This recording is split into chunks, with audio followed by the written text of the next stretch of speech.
committee is led by the National Security Minister, Honorable Albert Kandapa, as the chairperson, and the other members of the committee are Minister for Lands and Natural Resources, Honorable Samuel A. Jinapo, Abu Jinapo, and then Minister for Defense, Honorable Dominic Nitiwol, Minister for Employment, Labor Relations, and Pensions, Honorable Ignatius Bafo Ewa, and then Minister for Information, Fatima Tu Abubakar. See, after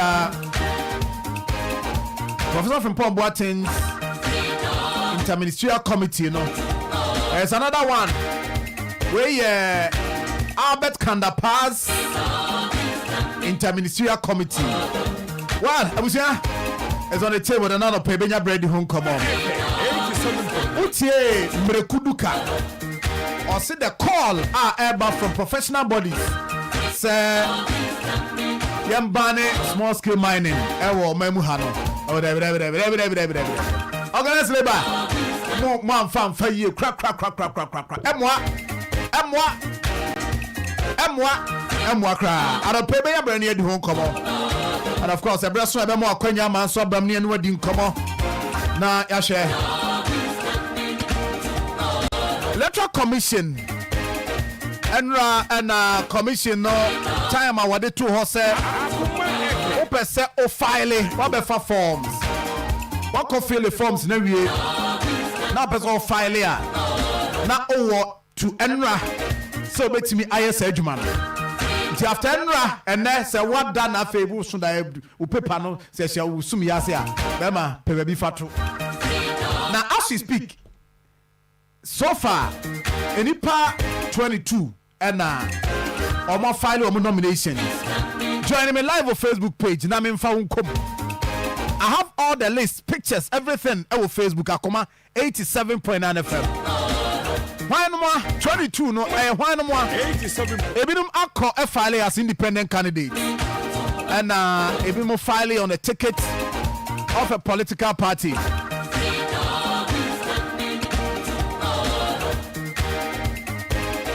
And I'm follow our YouTube, so we are live on YouTube.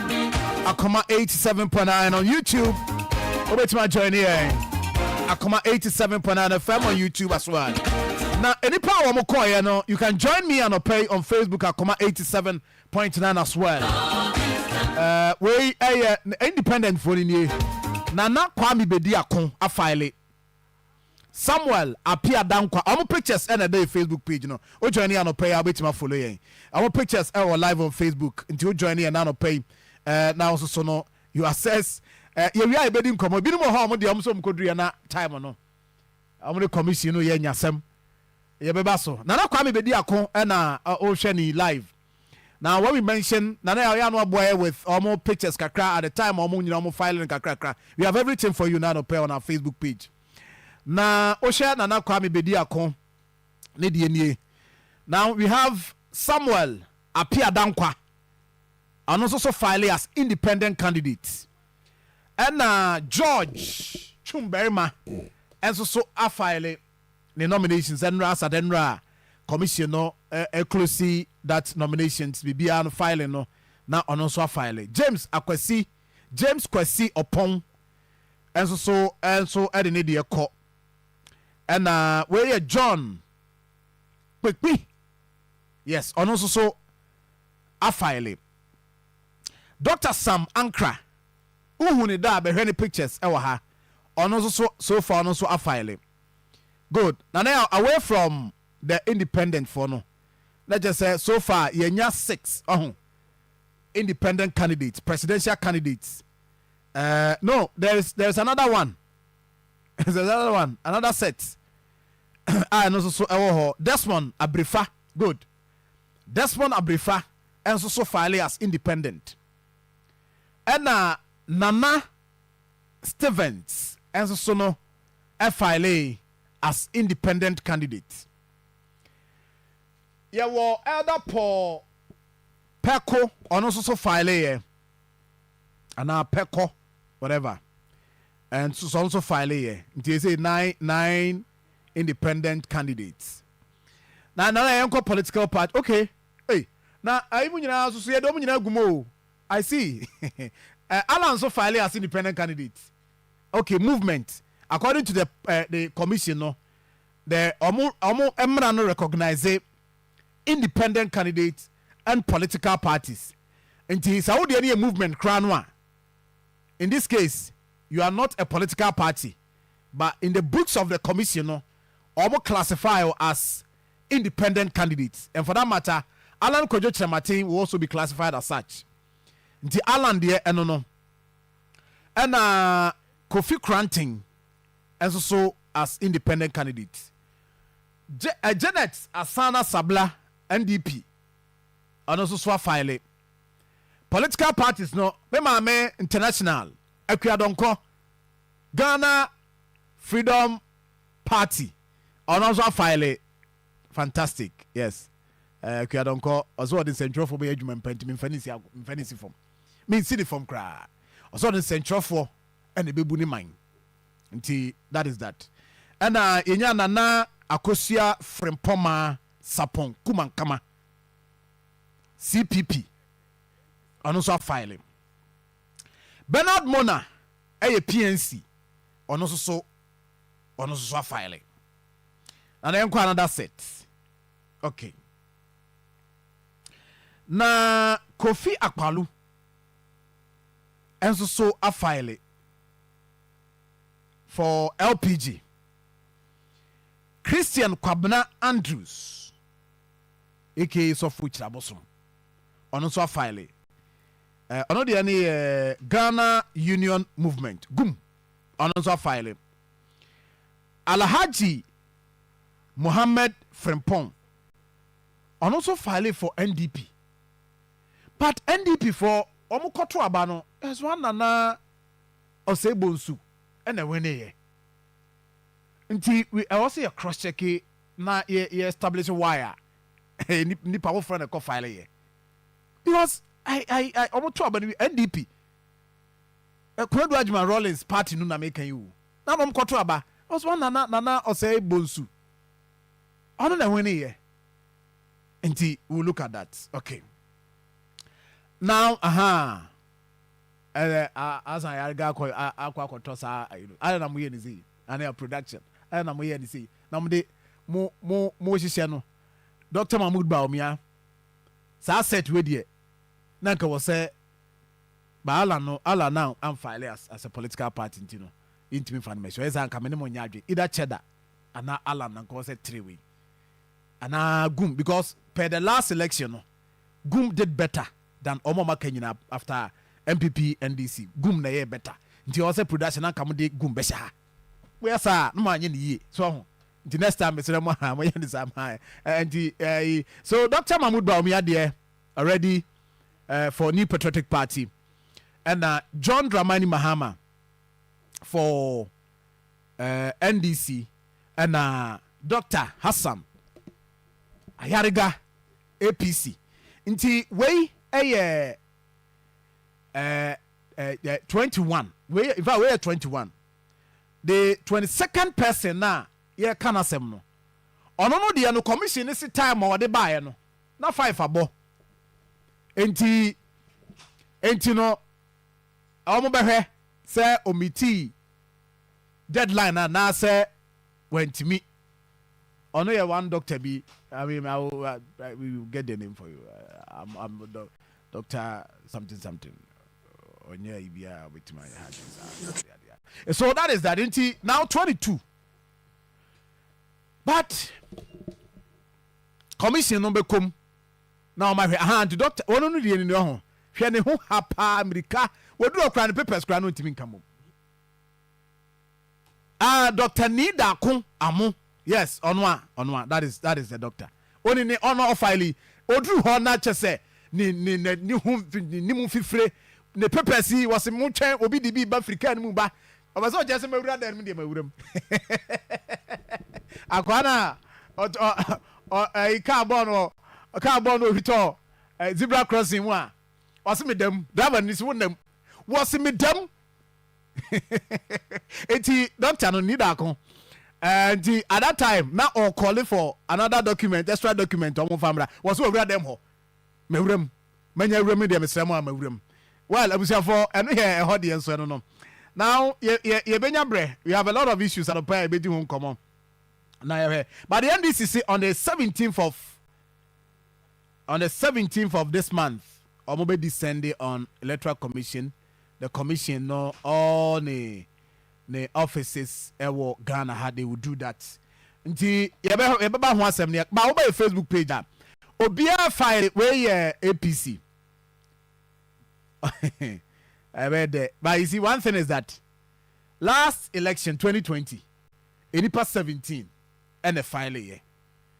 Emu 12 and a qualifier. Yes, emu 12 neba ballot paper so.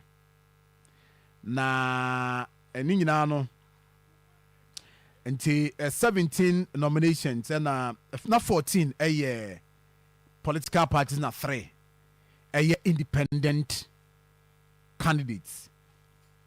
Na ene de afi de agensemu independent candidates no edoso pa omodoso papa so far me mamenye calculation no ha ma osha ya the Alan Munyine ka ho am because Alan Munyine file 1 2 3 4 5 6 7 8 9 10 11 12 the the 12 against 10 political parties, 12 independent candidates. And then we have a lot of issues I bedi hun come pa. Ibenya bre na so adwenkyere no yaje na mekwa ahoma no so no medi nkomo bia no pay. Na ya share illegal mining and is it Alan so of filing the nominations nyina wie ye no. Ne running mate ho asem so no.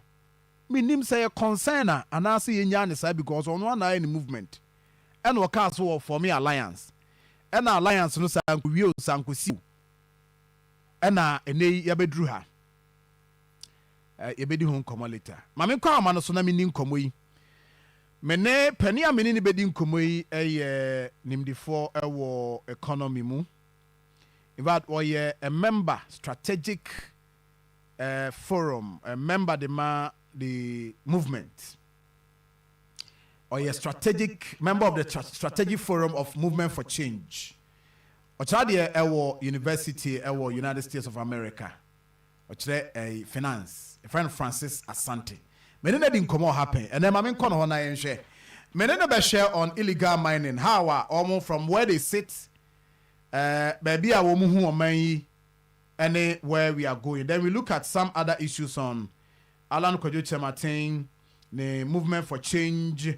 The bia no ya mo boy so bo say the bia na MPP na NDC. The Yama movement for no opportunity no so come asem. Of course, I no pay maminko US na me ne Francis Asante eninko. Miramba chote me nka pombo kodie. Meto nkapa Union John. Na US boko die. Nyankopon adom boko kra because US the glass and kwan. Ha de obedru ha ensuo na enso so eze unya pano na oben pra betum dia bom na wo kro no. Very serious at the moment Ghana. Yeguswa yes say yensu. Penny Adodan Kwakufuado o share the Ministry of Information. Omokratom de buy almost say under the directive of the president. Oma form another interministerial committee. We know here to assess government's effort. Nti minim yenyanya document apart from the yehui. Yehu omo I mean terms of reference the mom said they should work on except that the and say omo assess government effort to more engage all stakeholders no more assess government effort and no pet ne the yehu say no the mom so mfanya adwuma galamsey kon from where you sit and what we are experiencing in the country reading around I'm sure say the internet only crowdfunding come or mamu ha Adia na who say ye in dealing with this issue. You Miriam said John Matcha on Matcha Tifonina. Na in fact, ye kasafa ye galamsey ho galamsey ade a edi nya kese na ede ensusanso bebre na abagana. In fact, and over is we kidney issues. We kidney you see, we kidney say just say yaria who do bebre na galamsey you who say ediaba Ghana. Na the one say insu ya de hu hia pa. If say insu no ne nyina ye no ma itimi enya aya ahoto ene ahoden itimi tena eyiwiase. Na no ban so ayidua no say crops no so no eno so insu no kofam bi. Enti so wo na so wonsu no heavy metals, mercury, all those things make up. Na ekofa no ba enimu a eno so de yare bebre na eba ebidu ba no kra na sabi o ya nhwe ya yare kra ba Ghana na intimi so ano. Na de hu ne se yewra eye Akufo-Addo or ka se or be poor man penginati no or the president will put on the line relative to Galamsey say so ban went man fight Galamsey not just the president the emphasis be ma so they crank into no asmo kato ho no you about me and so na no to so bi sa interministerial committee a omo kan say committee a what here ministries ni nyina obi all representative was normally fight o ma yibi da ankwa nkosiaga Akufo-Addo ba so or try so or the interministerial committee ba professor Frempong Boateng o ma ne be di animu edru ba bi no papa no komgu na animu ase na o mo kwahyehe excavators echechi emrantie ni tumu ni nyina ehwie no o mo no mo so mo fight Galamsey no yura Akufo-Addo nkofom di na chi abroni be ka se ni cronies no o mo no mo san start say Galamsey no o man ka say ene obi benya position Akufo-Addo government mu a on na mu kakaka no so start Galamsey enti ye be ka se Akufo-Addo ene Dr. Bawumia no Galamsey no indirectly or directly no all benefited from it enti den eno mbet makata on ba the fight Galamsey in the Ashanti region and Kofubia Mira Asante wadaro mayana mampani ni dia na dia mano wadaro ma enti ya na ne address no wa address ni ye dia e dia mayen yo Miriam I thank you me that say I point umike no I thank you na enye se ye bu o mampani enenutia but the person trying to say the ekoso no e ade a enye so you say some make nyina na Miriam eno kra na ye den e na ye kan say ya nka no kra na se do tun for kan na de be be corner bra na enipa ewu e wo man mu na the person me trying to say Galamsey no e ade a so na me kan na intikiasia no directly or indirectly na make say you are president or benefit from it no so you use the word directly or indirectly and say yenim kophobia omodi attraction and kophobia o sponsor party na ama you run it my president you Bawumia a campaign or yen kophobia almost take almost eboa na omu nyina no omodi achibi edu baby no Ghana fo nyina nim say NPP for na kasa na omoye party sponsors no almost started so more contokwa appear bonto bi anim enunti and I make that statement say directly or indirectly no you Bawumia you Akufo-Addo almost benefited from it we are publishing on newspapers in baby bebre yi nyina ye de nim na intimate na se me nim di me so am ye de make nti yes you bu president enum tia na number 2 Galamsey no ade a yebetumi a handle so yebetumi a make sure say Galamsey no enso sanso ade ba ene se ekoso ni nyina na etotwa the political will and the moral authority no it's not there. That is the whole thing. President any Oman president Abedishri Dr. Bawumia omunye o madine some person fight Galamsey no e me kan asem bia show e kodru maybe no NPP for union MP for mutie me e wa Ashanti region empany for mo no bibri no ebi no nyomu nyina ebufu ko mampanyin so mampanyin ye ni empany for mo di party ni mo Ashanti region almost say yinsu de Galamsey ni nioma enti wo ba bebe kuma so na eno o kasa omo ba back no omo kan yi na ti bi se president e ba oba bi hwe omanim president ba won ti me anka ho hwe sam panin fu panin pa ba ko Ashanti region the original ho say president ho yo o catch say executive no one say mo se president ba o obeka bibia so me na president ba o ti me asema me kan ya asem a panin fu mo no bi ti munim ABI policies into my mechanical.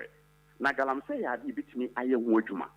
And say Alan John Kojush Martin Edikaka in the GTP, the Great Transformational Plan say one Yankopon Yanadum, na Ghana for a bonichido mutanachi, na Obabe Yoman Pinia. Galamsey ni to be tra and say, ye barbe for me small scale mining companies. Into ye bar reason, and may illegal mining. A Casa Galamsey illegal mining, or more ye know, a com. Any bread and omode into they don't have the technical know-how. Say a plan of the first or bear and say use you and say assassin and say a forest no only how to do it. And systems no so any horn at the control measures them say Mujan see you be I not they call. No almost some fight the question almost could too. Into a share company sir. Now your memories also when you my it's a good partner about me, but almost say on man system, the economy, everything is going to be a huge money. Into Babylon and Ibra or the show. Now, so for me, small scale mining companies now. One more machines, state of the art equipment that you do too. Now, what training one more when you have the technical know how? A quiet pass we are America, and you, China, all those places, and you. Now, after you know, Yahessa and Rana Yashano. Sikaba a memory butum through the small scale mining companies. Na a handful also a community no. So you decree, so your hen, baby or na you to know. Or no so yam for so. Na a government no so in yam for so. A cobasana, a fence a win-win situation. In Tinyadia, say into me enge, but him sikakayano. The political will is not there. Omum do man in no be benefited from Galamsimu, and Tiadombe. So your man Peninia, Miss Naka, I'm a Ghana Ponia and my Asia say. Ghana, the air I say 2 million. Constitutional, my president 2 million too much. And we tell Uncle Joshua Martin or bar the Sanimum, said a bear Ghana for no, a 2 million be the bomb. It is a 2 million president 22 much. If you know Castle de Abua Ghana, ultimate panye. Into the Omoki Council Martin Ministerial Committee, almost the military, meaning no be a alo. If you say about one about the do so, into Omo who say, Sebi, or Mamma Ababa Papa, Magana, a bagalam say, the fight and a one. Into Omo the Batum Futru, at Ghana for me, near Tuma or one, or my sign accommodate them no more, Bonoma say to Galam say no. You ever got 2016 election, a dear by the Kufadanka, to say, or put on a presidency on the line. The question is, and you mean excellence, 2 million. I didn't want to fight Galam say up to now. Ain't it 2 a kaye or take a course who class and mine. Would you not pop a bear commercial on the regional minister seminar be no more? Or catch almost says, script on the man, you know, be ready. Almost bar, almost kind of press, almost 2 penny putting in any more Galam say, you know, or one more Ashanti region. I dare no more bar, not only hypocrisy. Almost a yes said you own him or more Galam say, you know. You wrote for a catch on a national TV. Or the source of someone kind of credit, own him or more Galam say, you know, any pay and some form anyway. And so say pay and almost almost time tomorrow. Into the first chance a movement for change, your solution to that. Your bar and your Mabessa, Cababam 19 Butum, Umbini Jumai, to see we're talking about Greater Kumasi Industrial City. I didn't see in our Tona Quemwa and I'm Quemuba. And we are dying. Greater Kumasi Industrial City, Union St. John. Site ya, ye Alan John Kojush Martin, Mukaya. Yet they ben nane a gold factories be brave for bauxite, iron, steel, manganese, Nina, no, ye Babanan Kumasi. Na ye DBI spare parts, I'm a cast now. Alan dia bar to see Ghana no. Cars no wire because the reason is the cars no one spare parts no crew no more. Now we sambua no boy thing. Now number 2 no sad new maba because who come say near na bauxite, near na gold, iron, steel, diamond, all those things na you might be brain neighbor. Obi akusku be near Jumaye. You kusku be near Jumaye. Wa kono kakra be so be near Jumaye den. Aye. Near the bills be sa farm on it. Now see the dollars no bagana. Na the euros no bagana. Now see no aboame you see kana mo be den. Na no kobasana you are able to boost your foreign reserves. Just say sika e wo man ni mu na also with me djumedi a e man ko so sika no ko more dollar no. wunya bi o man mu nti ba sa na te kroma ye den skaba ememu no botom nti galam say ibitima handle se nipa na odi o man no me corrupt so na oye well and say obe fight it se nipa no on the political party mu obe fight ya in Ghana ibitima fight it amana ye.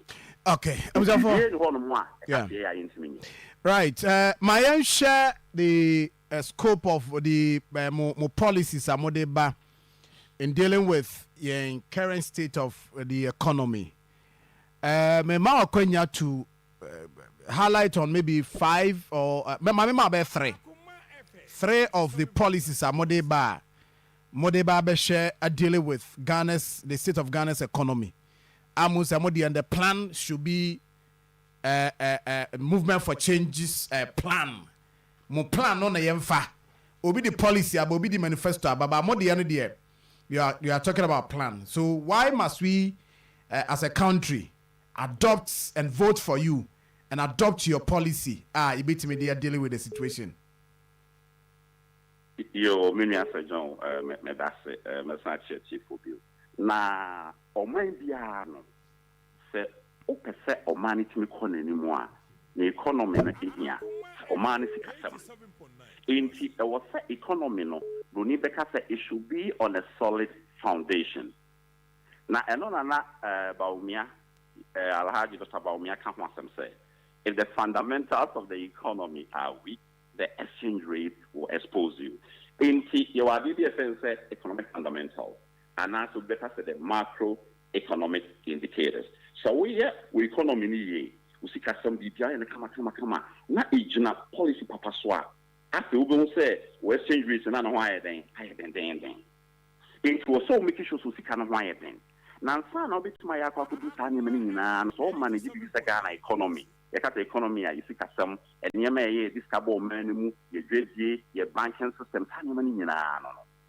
So ye ni na edi enioma papa ne bo man na o hwe Ghana economy na de bia na entimi nkoso say instability na akufo ado ne ba omia e ba yi no omo de Ghana economy na akoto am na donku bi mu a che say Ghana ye wo hwe nyi in fact Ghana call bankruptcy eno na me call IMF no in say Ghana ye company na o think ye ton mu ne nyina yi dissolve company ton mu ne nyina na ye de ko tua ye ka ye de no se du ba bi no na e ka na ye de no e do so change sika itimi nya no man ni mu ana se ka services goods other stuff bu mu ne discuss to so a na se ka ye de no chance a so I say it ko ba sa na say wo am na donku no it is here sha ene ma boy the inflation was low e ka ye de no enye small 10 number 2 se obi wa America no to for the $100 party now suppose also the same thing also in 1,600 Ghana cedis. In some places also in 1,800 and some media. Se by euro no dia na asai kra. I'm not any page mo munya bi. Entina omudo money bre e ko e galam say no so no. Almost so me adwuma so this kind of manner. Ade any 1 week na sika ni nyina ya den. Na ni nyina na ye pese hwemu say yama we nyina ba no. E hwe say yeru abaumia eni yeru akufado omo ba he no.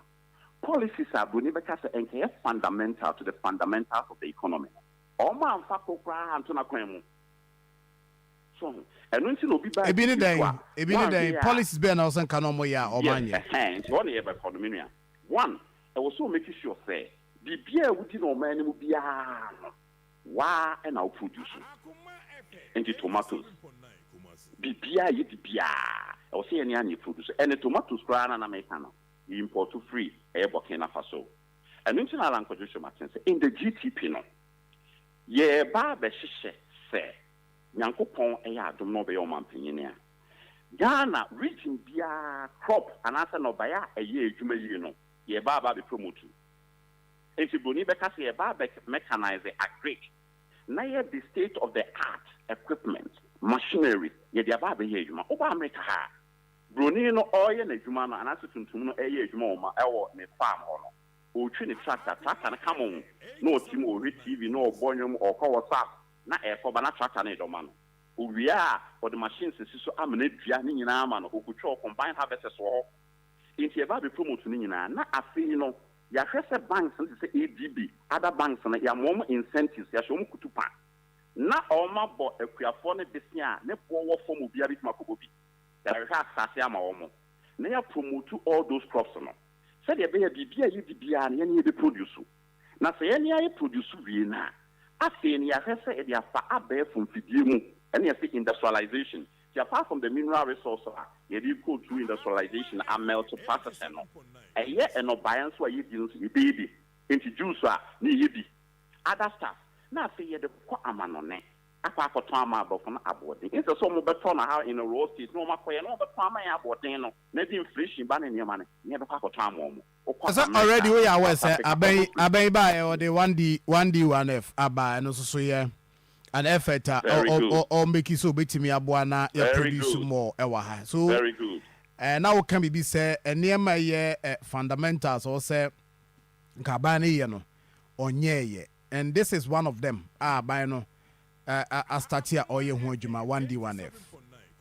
Yo me answer John or yeah the pa obisa questions nice one ama say you know the apostle why very balanced question of so dibisa no correct. Na ni nyina na say one district one factory no kame de kofa ha eno ye Alan John Koduchi Martin ye ba beto aba na ka se nyame ya adum na MPP ba so asata no NPP na I was see industrialization or kan was already odi ka start na one district one factory ni wi ni ye no so ye so ndo ka asama wo ye it was start here na Akufuado ene na beji chi e beji free nsem and here nya na say beji free nsem. Yes. What can I say? Me can't be you. You Alan John Koduchi Martin about power no. And also memono also mean to my ye. It is an idea our said district be nya factory say ebeboa memono no. It ye buy no so ra Akufuado media my ye makan we also me ye Dr. Baumia chairman of the economic management team me ba be Alan John Koduchi Martin. Alan ye so tatena no say documents to me the amount me the one district one party ni nyina no ya je from some ye record be foforo and Alan say na me na menya ho daeso na maye sa na me ho adwuma che African countries me boa omo na mo mo be je fi me say be na etima koso enye on na ye president me boa nto mo je ye no ye be hwe omo ntimi ye and also no we dey o say me de ene de ka ho na me je ne ba o no mo tikiri ki na mfi bebre ko ansa na mo de ma no sa anya sa na enka one district one factory no enkitimi ko nanim chen said yes si akwa kodro no emma by this time nke mamu na nyadwuma ye ke pasase ne ma edekwa abuchi koton edisa bibebo o manimu enya tanke akwa ya mefo no entia yenya ye ne se na almost sabotage Alan John Koduchi Martin if you say omunim se anka oba be press obe for mampanyina di into one district one factory na edie munyam beba into that is any part is suma o madwuma omudibu eye omano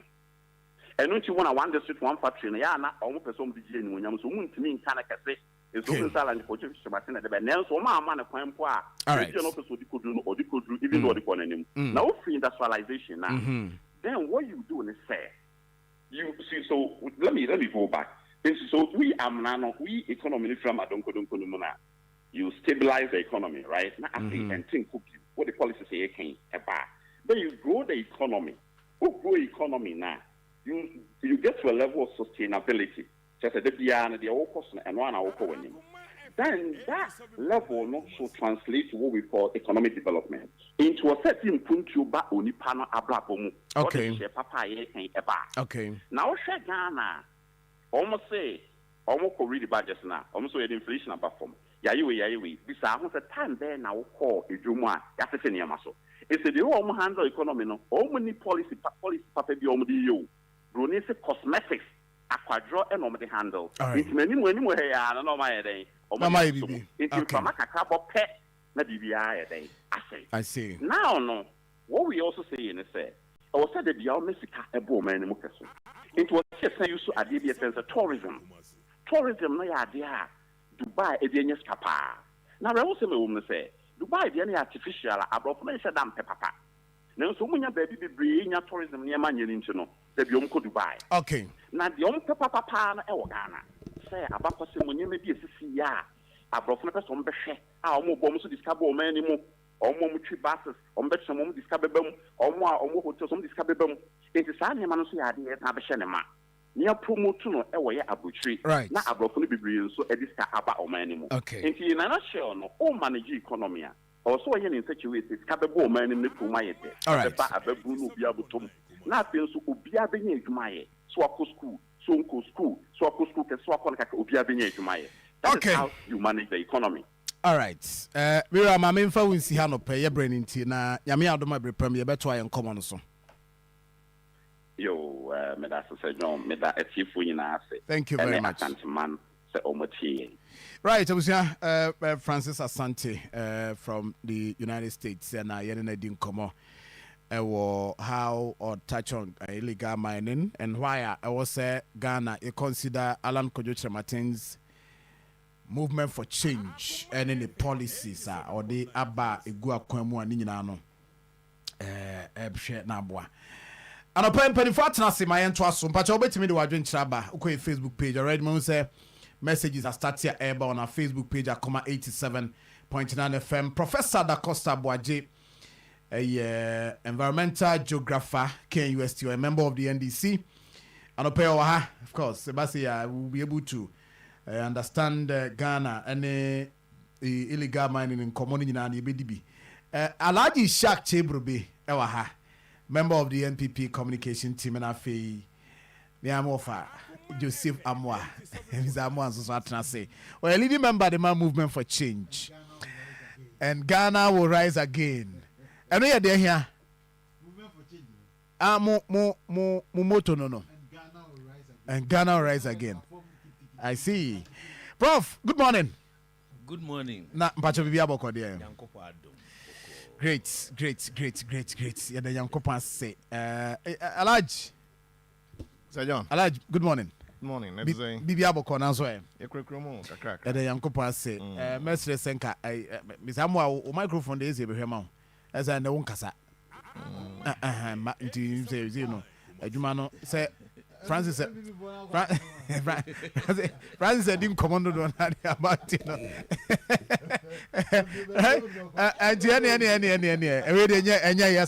Any allergy shack. Father and the family na allergy shack. Father and the family na about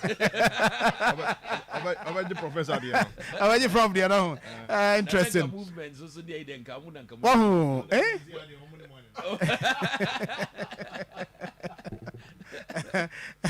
Anyway, Prof, my memra hona starting with. Yeah. I say, my yes, Yamiadum Bibiadem. If you had them, no. Obianti Udia some pacho. Obianti Udia so.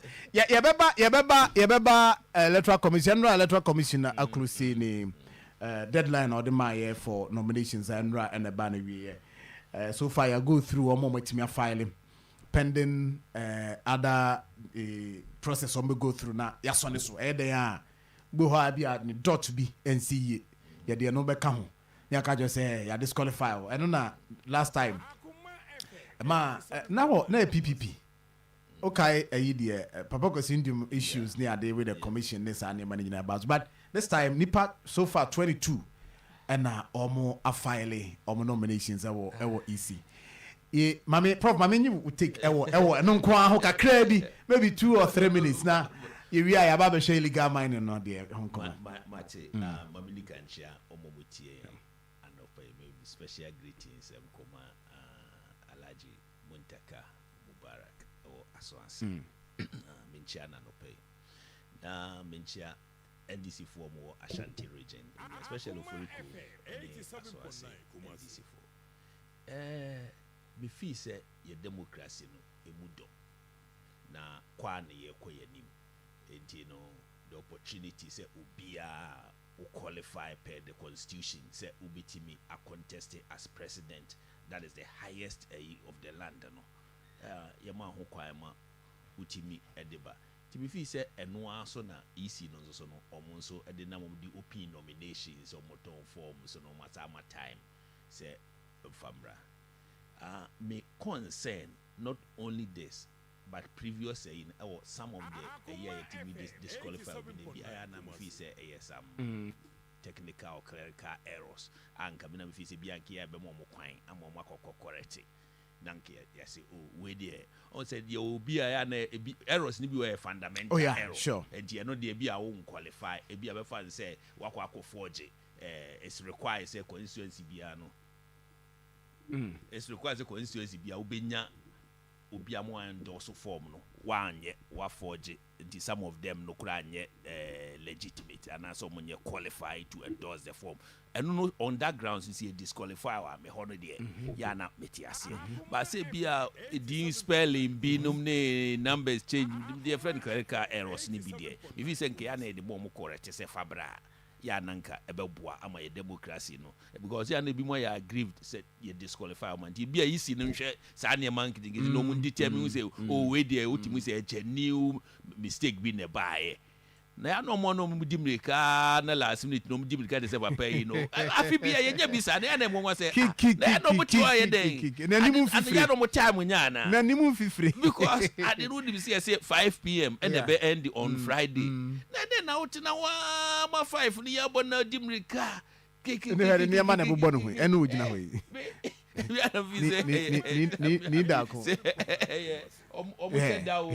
oduru okra da je say on se obi su de kra ni de wa kire ode bayi ebusa say na ni nyina ni ozo ebi ba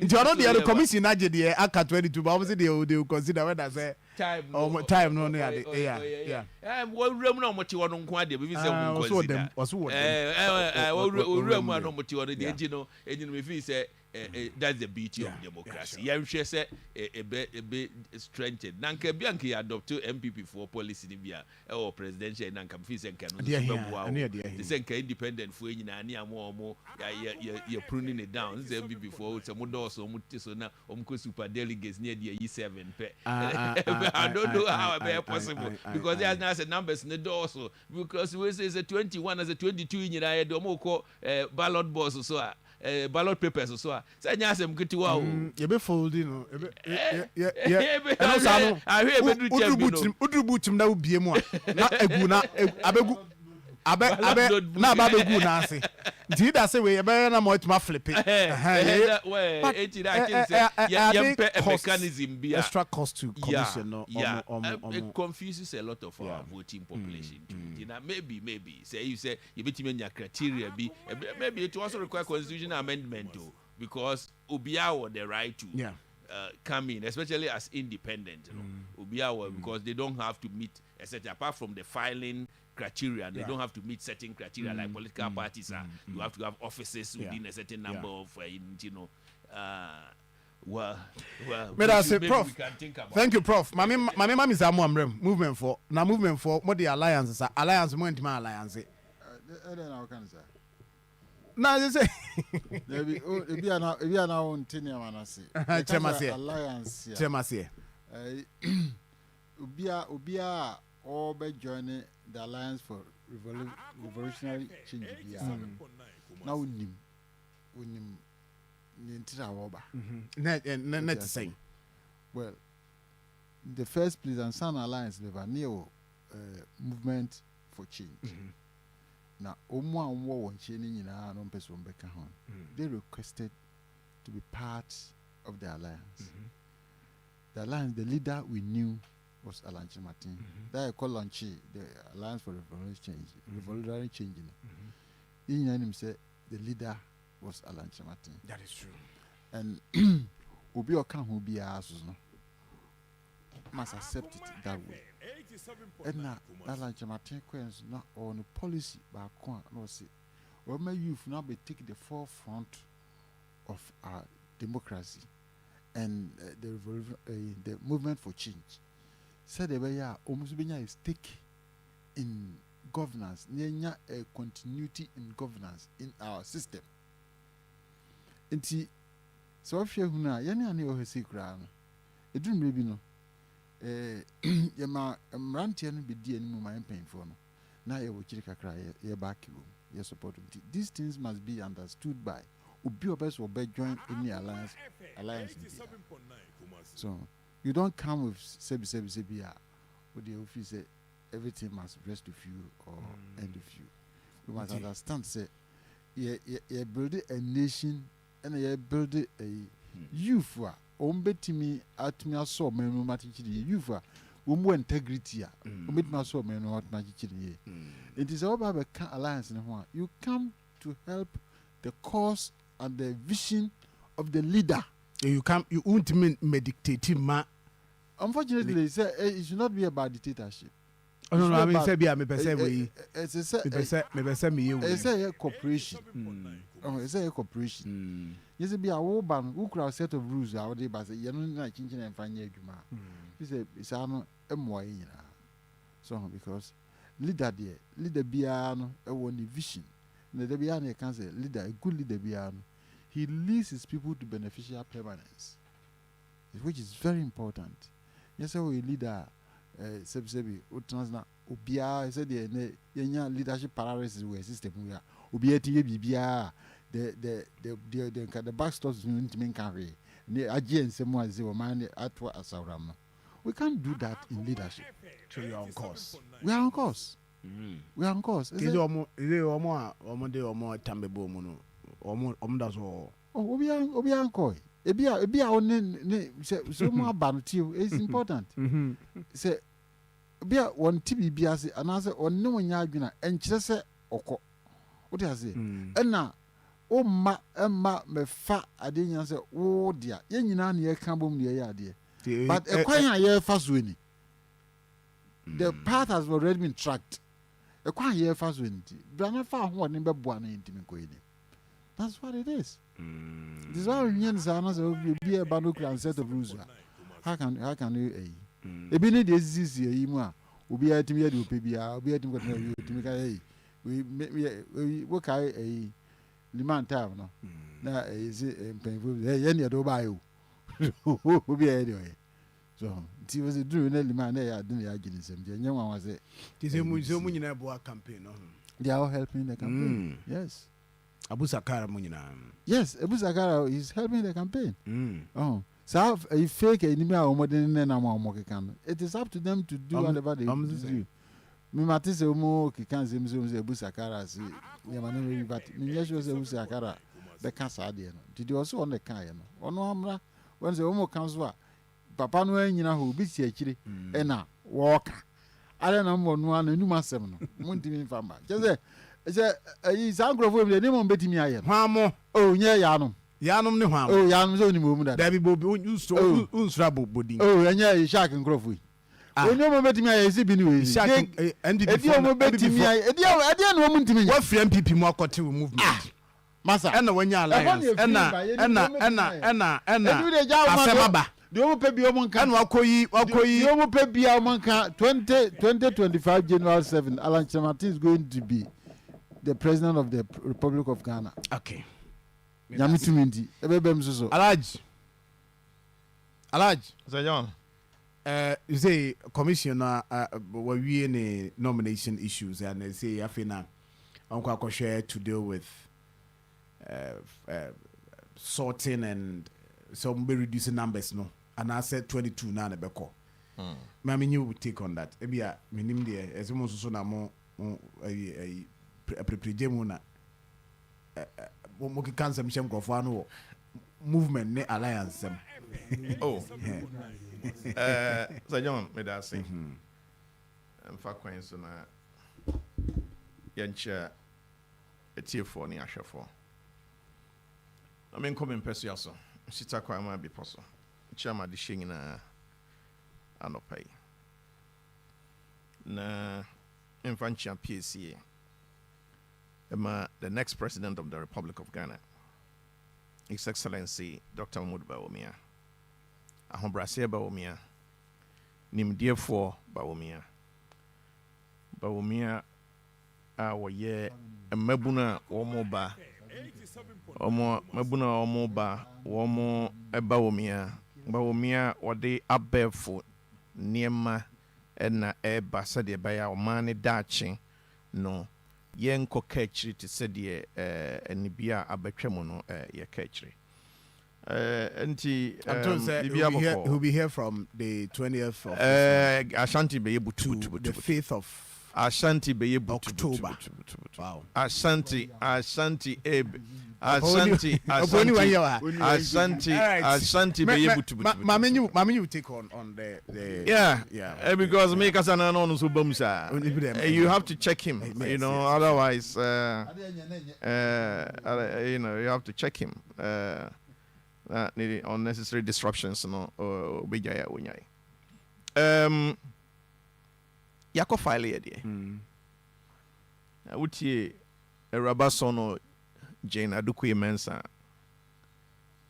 Osi Dr. Mudbawumia is the first sitting vice president.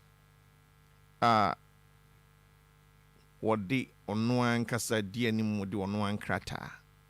Or contested for president or onuan krata. Ananti abo na so edi abrewo. So wakase mningi na ewie.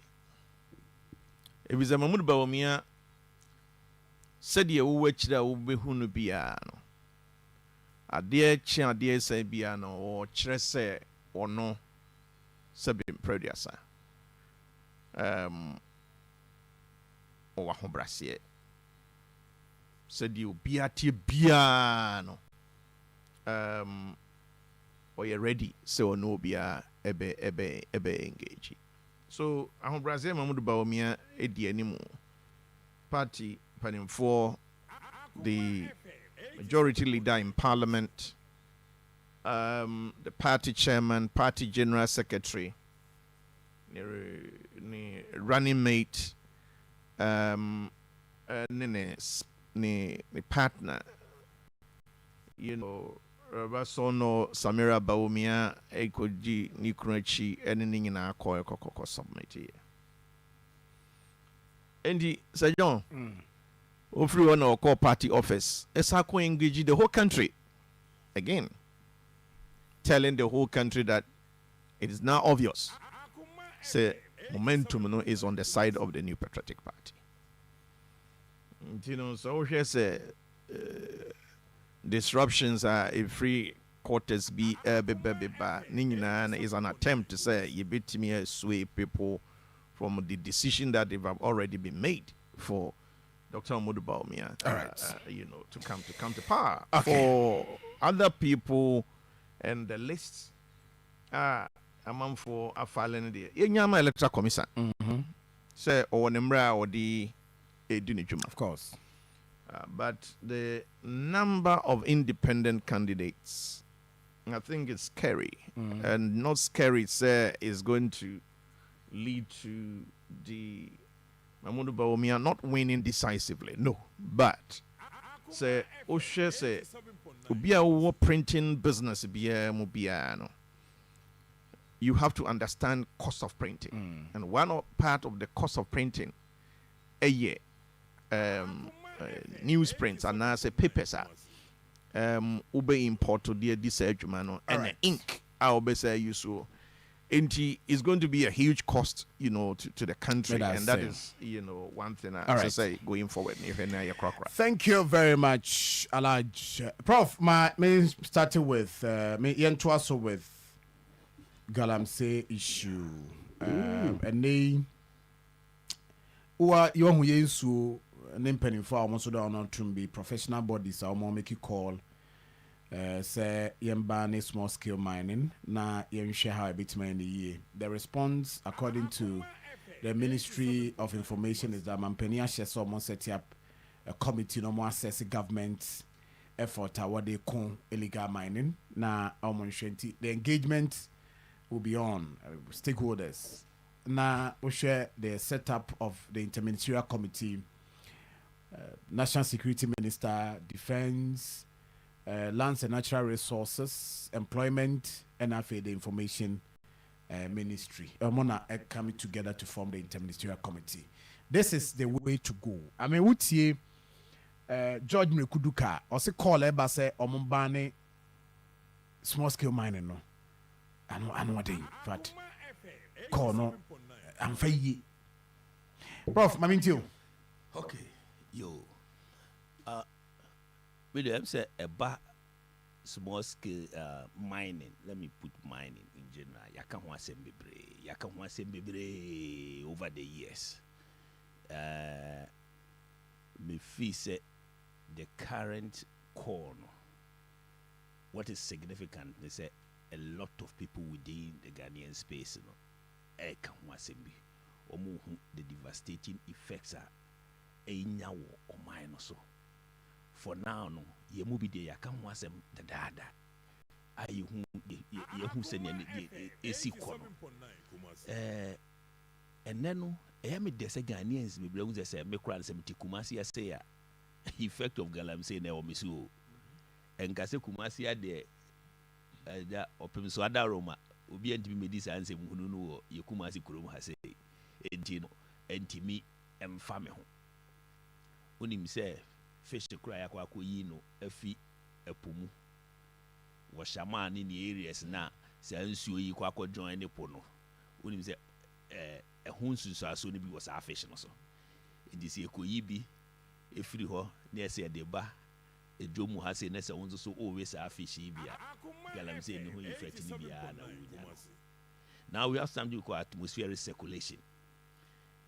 From mana ye home no circulate enti de ɛkɔ so obi abogɔ so ana wase akropɔn etimi circulate ana bibia ni ɛba hase ma won so home bi say am purifying who through the natural processes na wa wote na wo home no saa cyanide ne mercury ne adade ne ne mu no bi no because it can be suspended ebi betimi account ɛna your subsurface flows also a nsuo na ɛwɔ asase di mu no ɛno nso so flow enti bi awo de ɔte ha sɛ ne sɛ wotu abura wɔ fam de ɔsi o media me yɛ okay na ha de ebi ni hɔ ebi ana ebi asipu true aba bɛfra wo nsuo nim enti ɛwɔ nsunsuaso bebree ɛma obi a wɔ Ghana ha bia na busa ho sɛ yɛn nyinaa ne yɛnya saa benefit ni a ɛwɔ mu ni bia na me personally I'm not against mining.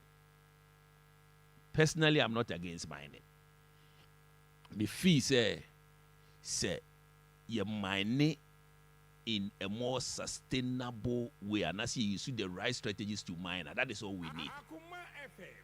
But the young who in recent years so say ye kaya ne bimu they compare in the past. And this is why I'm making this statement and making it clear. In recent years, the greediness I drive the way we are mining. Greediness. Party here sika. Party and translating into party here vote. And no I drive the way we are mining. Because say you hear sika ninjino. Baby I see you mining crani mining. Forest reserves close to water bodies. Na ye mining. There are responsible strategies as the previous big mining companies no, because they are properly regulated. Omotimi are mining over the years the environmental and social impact no our form pa anko suru bebre. So here Newmont mo now share Go Face mo AGA mo any omo mining strategies are. Now the impact of mining be our impact on the environment and water bodies, but a lesser minimal impact and a near compared to this say ye hui. Say no say oshe and cobra na so oshe pra any of fenwa oshe na o rekura ho. And so be the man crown so say ya make us son. Mankran, yeah. Me feel na madam for be a national service ho. Na along that no mudia kakumba no me be kakumba. Me ankasa de me ko school ho nti be o kan nyina around that area minim nyina. Exactly. Na say me twam won ka me yesu. Ebesu. Me kai se na etimi na national service for na yes farm no. And no national service secretariat ho. Enti se we kwa etimi yet o se o ekugya na ye ko hwe ye farm ho na ba ye kwa. Kakumba ye yibia wo horo ho nsuo no ho na yewe enne hwe de nsuo yaye ne hwe de obi akora ntimi ndua ade wo nsuo ne nkyɛ ya hwe ama baabi a na galamsey enkoso nyinaa no ekoso. But in terms of mining there are two main, your surface mining and your underground mining. My core, because now we are asking for solutions. my call is for us to ban all surface mining. Surface mining near the Hina. Surface mining need the year to go no ye pen war assassin and Nisununa. Okay. I know as you see a ye. And no do na ye. Now him say and also na and the soon so na one managing the year. Whether legal or illegal. Whether legal or illegal, I think so because the most of the legal ones, MPP are buying so no. A lot of the illegal is mining just as the legal. The community mining, I have said, the community mining is another form of illegal mining, another form of galamsey, illegal. The community mining, okay. I'm saying, another form of galamsey. Illegal. But I know they encourage say no. That's what I'm saying. All surface mining must stop. Say Ghana for betimia. I don't know the terms of reference of this committee. Because the list number, but my own terms of reference. And then specifically, are we asking them to they should assess government efforts and open a war. They should assess government effort. I don't know what criteria by him. And Omo assess government effort. Yeah. Okay. Okay. Me, I think it is bogus. That committee, bogus. The committee we is know bogus. Exactly. Yes, it's bogus. We know exactly what we should do. Why are we trying to buy time? This is Omampeni, His Excellency Nana Addo Dankwa Akufo-Addo. Onim exactly what to do. Those who have been given permit to mine in the forest must stop. Surface mining in the forest. Omunjai. Omo ayamu omo kwai permit. So omunye because to do surface mining, we hear a lot of processes, sometimes even damming. Okay, now or retaining so no, and then you treat it before it returns to the mainstream. Streams and the rivers now a flow around. No, all these are strategies that is no. Say Omampeni Akufo-Addo, His Excellency. I catch him say onim sa niyema we ya bedi ne ho ya pa. Na ji say committee ne kotena se ansa na omahu a bedi ne ho ya because he is the highest person in Ghana. You brief you about security and what is going on in Ghana. What is being done right, what is not being done right. In Ghana. Nyame ameti hai. Na say me ameti hai kura no metimi ene na mining areas. Share ubekwa akohia obi se utie a sister station report na one journalist dey by na omugina kwa ho pe na omutu I know one journalist ono so call afo ano side ho a ono so o twom picture o say oh mofu amame mposi ye kura ma na twa na enko ba bia. This is because all these people have licenses to mine and per our laws so be e won the license to mine na this is what I'm saying. The community mining now, license to mine. No, a lot of them are operating just like the Galamsey people, and there's no difference in their operations. In terms of their operations, there's no difference. And the right thing to do, Omampeni Akufo-Addo, and Dr. Mahmoud Bawumia, there's some way and say, any Abujinapo, Mumbani or surface mining. Yambani or surface mining. Now, underground mining can go on. Underground mining can go on for some time until you be put to in measures in place. If somebody is mining on the surface, he will follow the required practices. As I said, a bit me minimizing the environmental impact. Okay. Until that is done, ye di agro. Because say I'm banning all the surface mining, a party for na and a air mining. Right. The powerful people within the ruling political party, a MPP no, almost recently said bye. An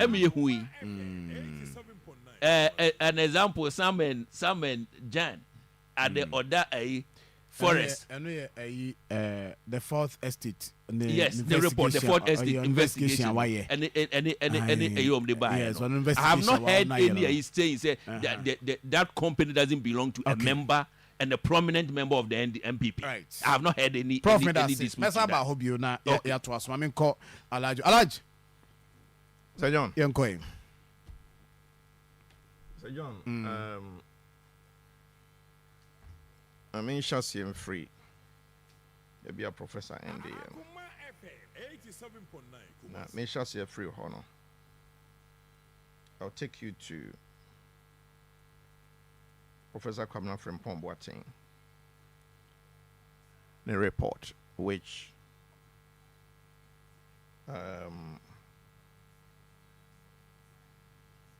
Professor Kwabena Frimpong Boateng, the committee, was the second or the third committee. It was the second committee. Operation Galam Stop. Professor Kwabena Frimpong Boateng, the report, page 13. Point number 5. Heading: Established miners who are members or sympathizers of the NDC. With your permission, I read. It is well known in the small-scale mining circles that NDC members and sympathizers were well established in small-scale mining, especially in the Western region. They acquired several concessions in mineral-rich areas during the long period of the NDC reign. They had the money and other resources to not only sponsor NDC candidates but also support independent candidates in the supposedly strongholds of the NPP. That is what happened in Evalujura and Takwa constituencies. In the Wassa East District, a former NDC deputy minister who is also MP for the Wassa East constituency has been actively mining in the Subri forest for years. When MPP party officials complained and the army component of Operation Vanguard was withdrawn almost 2 years to the 2020 elections, the NDC was given an advantage in terms of access to resources from mining. This is because there are far more NDC people engaged in illegal mining than MPP members in the region. Professor Kwabena Frimpong Boateng.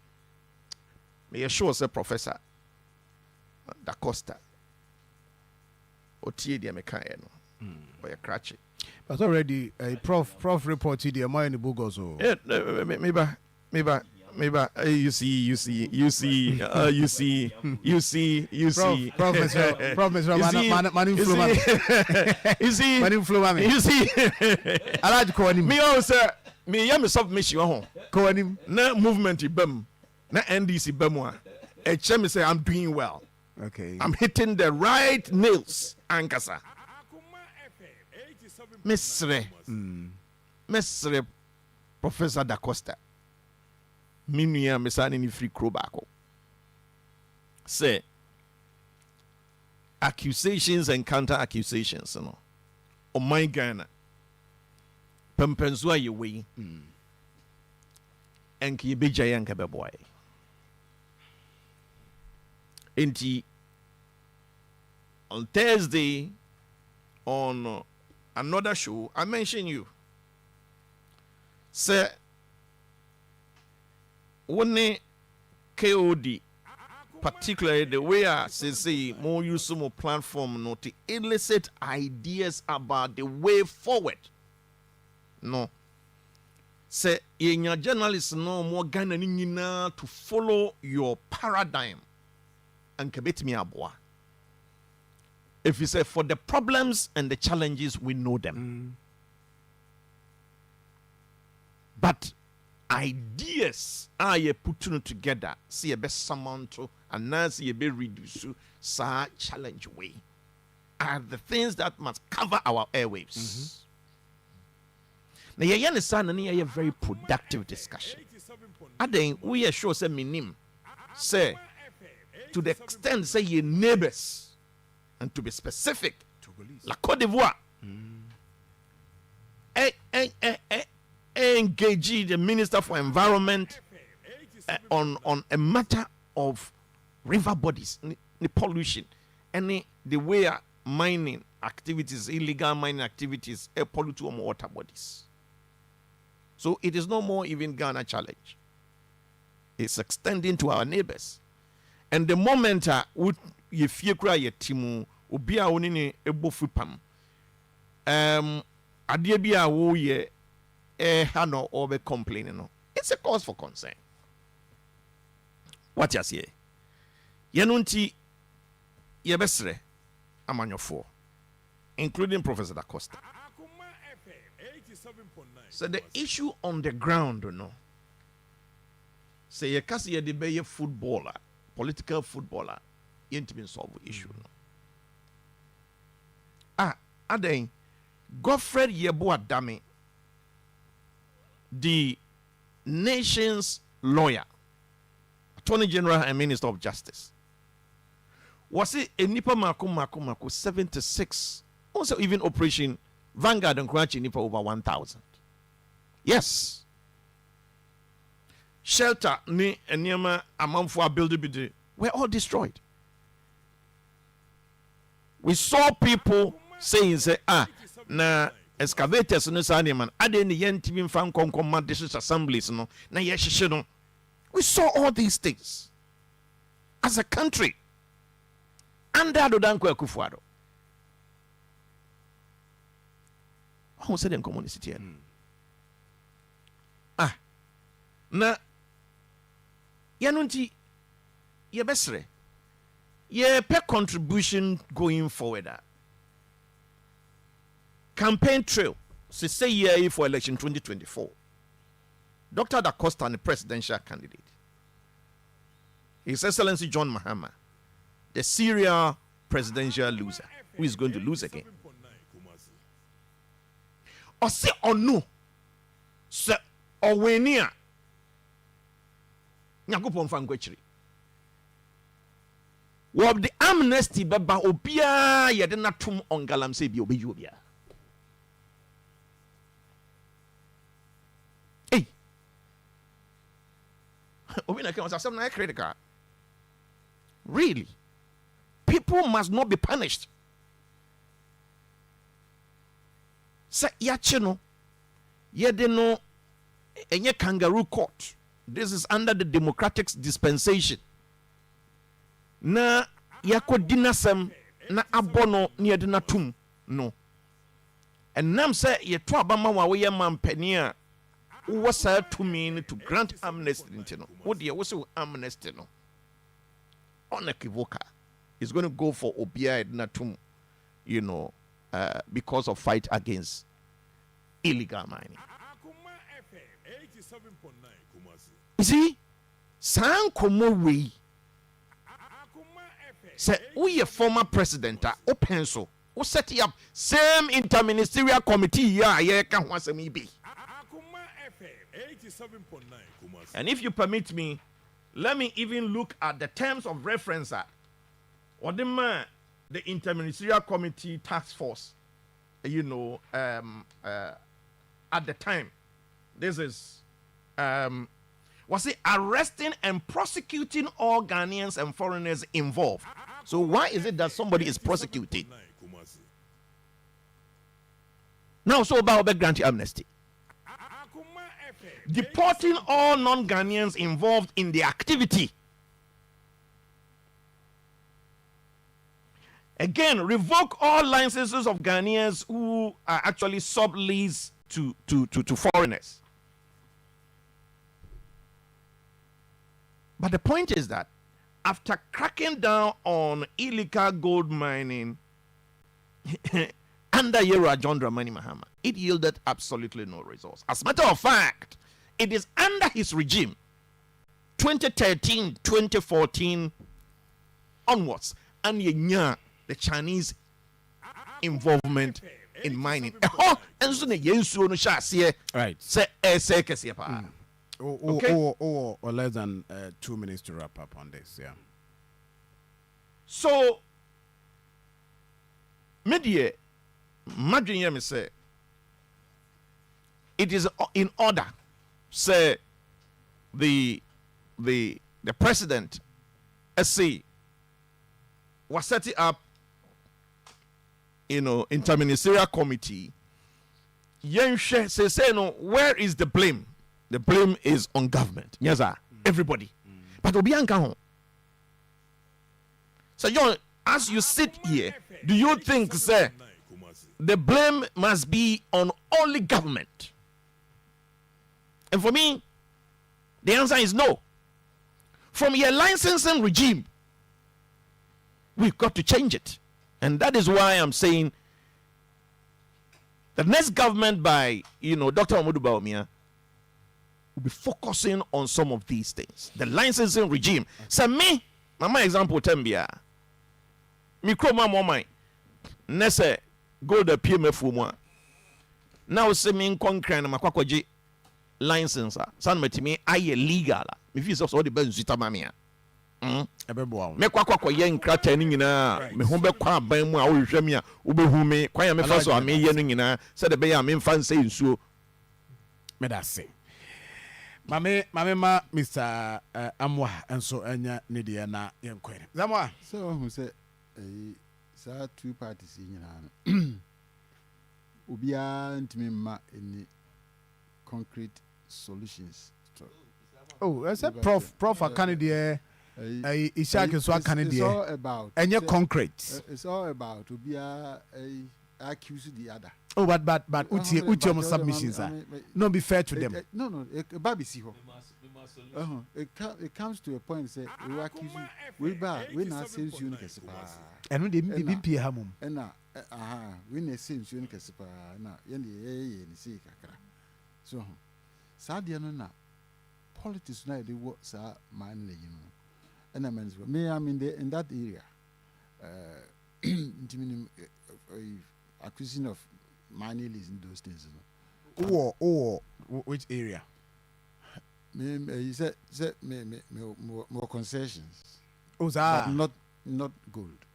Oh, okay. Meaning how we acquire licenses. Oh, okay. And money lease. That's what I'm saying. Minerals Commission. I've been back and forth since 1987. And I'm a licenses, renewal of licenses. The Utu bauxite and Utu. Limestone. Oh, okay. Minerals Commission. Mpanyinfo no a wo ma be chief executive no de minim dodo no since na business ya business okay EPA ne yi nyina no now say wo kwa akọji lines you mo ahodo your small scale and a large small scale no o maximum abetimi age just actual you need 25 acres abroso na 30 large scale so go beyond 30 to whatever acres ya wo hia na waje na so okwaji gold licenses now so okwaji licenses surface mining gold licenses 25 acres here that's all the small scale so the machines in na kusu I tell the a new 6 months with the as in every hono go gold and this rock white me come from deep abetime gina baby betime gina so okwaji rock me fan say kwaji granite and limestone 25 acres with my transfer 50 years now in original fact because all blast here now you no ya na any problem said you akwaji gold na surface no na thickness no baby a gold no maybe na very short nti just o di codes some akwa go meet you to be we no within a short time not 25 acres no what dey we. Now, so about the last skills, high is involve a lot of money. You have to go through 3 processes: reconnaissance, and then prospecting, and then the actual money lease. Now, be away here, be a base, be a 2 or 10 square kilometers of land. na akɔgye saa 10 square kilometers a obvious sɛ nsuo bɛfa bim kuro bɛfa baabi ebi koraa forest bɛfa baabi so but sɛ woyɛ prospecting no a yɛna wode determine baabi a ayi no wɔ geologist no wode determine baabi a wobɛnya material no sɛ gold no a in the commercial quantity nti na watwa hɔ no sɛ ɛhɔ ɛyɛ part of baabi a wopɛ sɛ wogye wo licenses no na yɛno na very expensive going through reconnaissance okay prospecting to the mining lease na very expensive yɛno na nipa no bebree ntimi ɛnyɛ nti ne makɔpɛ foreign partners bi abam so na bɛboa wo or wɔde baabi a prospecting no no nko ara no ɔnkɔgye mining lease no na ɔde yɛ adwuma ɛde adwuma bebree a wɔn yɛ a wɔn tua yi nyinaa akɔ na obi sɛ okura papers a dodoɔ no about 80% yɛ prospecting ɛna wɔde yɛ mining no which is in the first place illegal so wɔn bɛkɔ mi license nie wɔbɛkɔ license kura na yɛ prospecting ɛnso so wɔde yɛ mining no ankasa ɛna cover a wider area no ebi a forest da baabi nsuo da baabi no n'adwene ne sɛ ɛhɔ no nyinaa so yɛ ne deɛ so wɔyɛ hɔ nyinaa adwuma so sɛ wokɔgye ayi a small scale a yɛno deɛ ana restrictions wɔ ho baabi a ɛde bɛma wo no it should be about bɛɛ 500 meters away from a river body. It should not be close to a forest zone so and as a forest area. You are not supposed to work within the forest unless they give you a entry permit. You're close to water, you need permit from the water company. And sana water resources and sana otimi akonum. So be akwaje and this yeah, better small scale now 25 acres now. Oh yeah, not 30 acres now. It sounds so to me mentions I don't hear you. What we have to do is all the pump. See baby and you now pull you the back. About washing. We are washing you have to build about 3 dugouts and now 4 dugouts. In soon fine come on. If you one step, no quite another, no quite a third or no quite 4, no 4 not a niati. Then you can redirect it back to the river. Nianumi is so expensive, say, more yes, I won't mean yet. And you know, I could you hope. Now, 3 at the end of this, you know, we used to ubenya de no kakra bi wo pan bim. That's where they apply the mercury. So the mercury no e be na go timi dey extract gold no awanya no. Obi wo ha enso so omunim hunim die nti no. No mu gina nsuo no mu no mu de ye. Ana se oye no wo nchen a no hwie nsuo na go ba bia. Na cancer asin. But the most dangerous one wo mu a me friend na nuclear warfare against Ghana.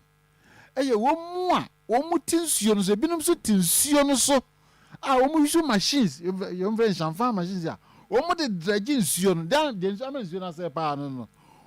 Dredging sion na tria sian say gold the density high and maybe a dension as a band. Sension na what sion mu na wa horo. Wa horo we are the mercury apply mercury no sion mu to extract his gold. To only direct sion no digo.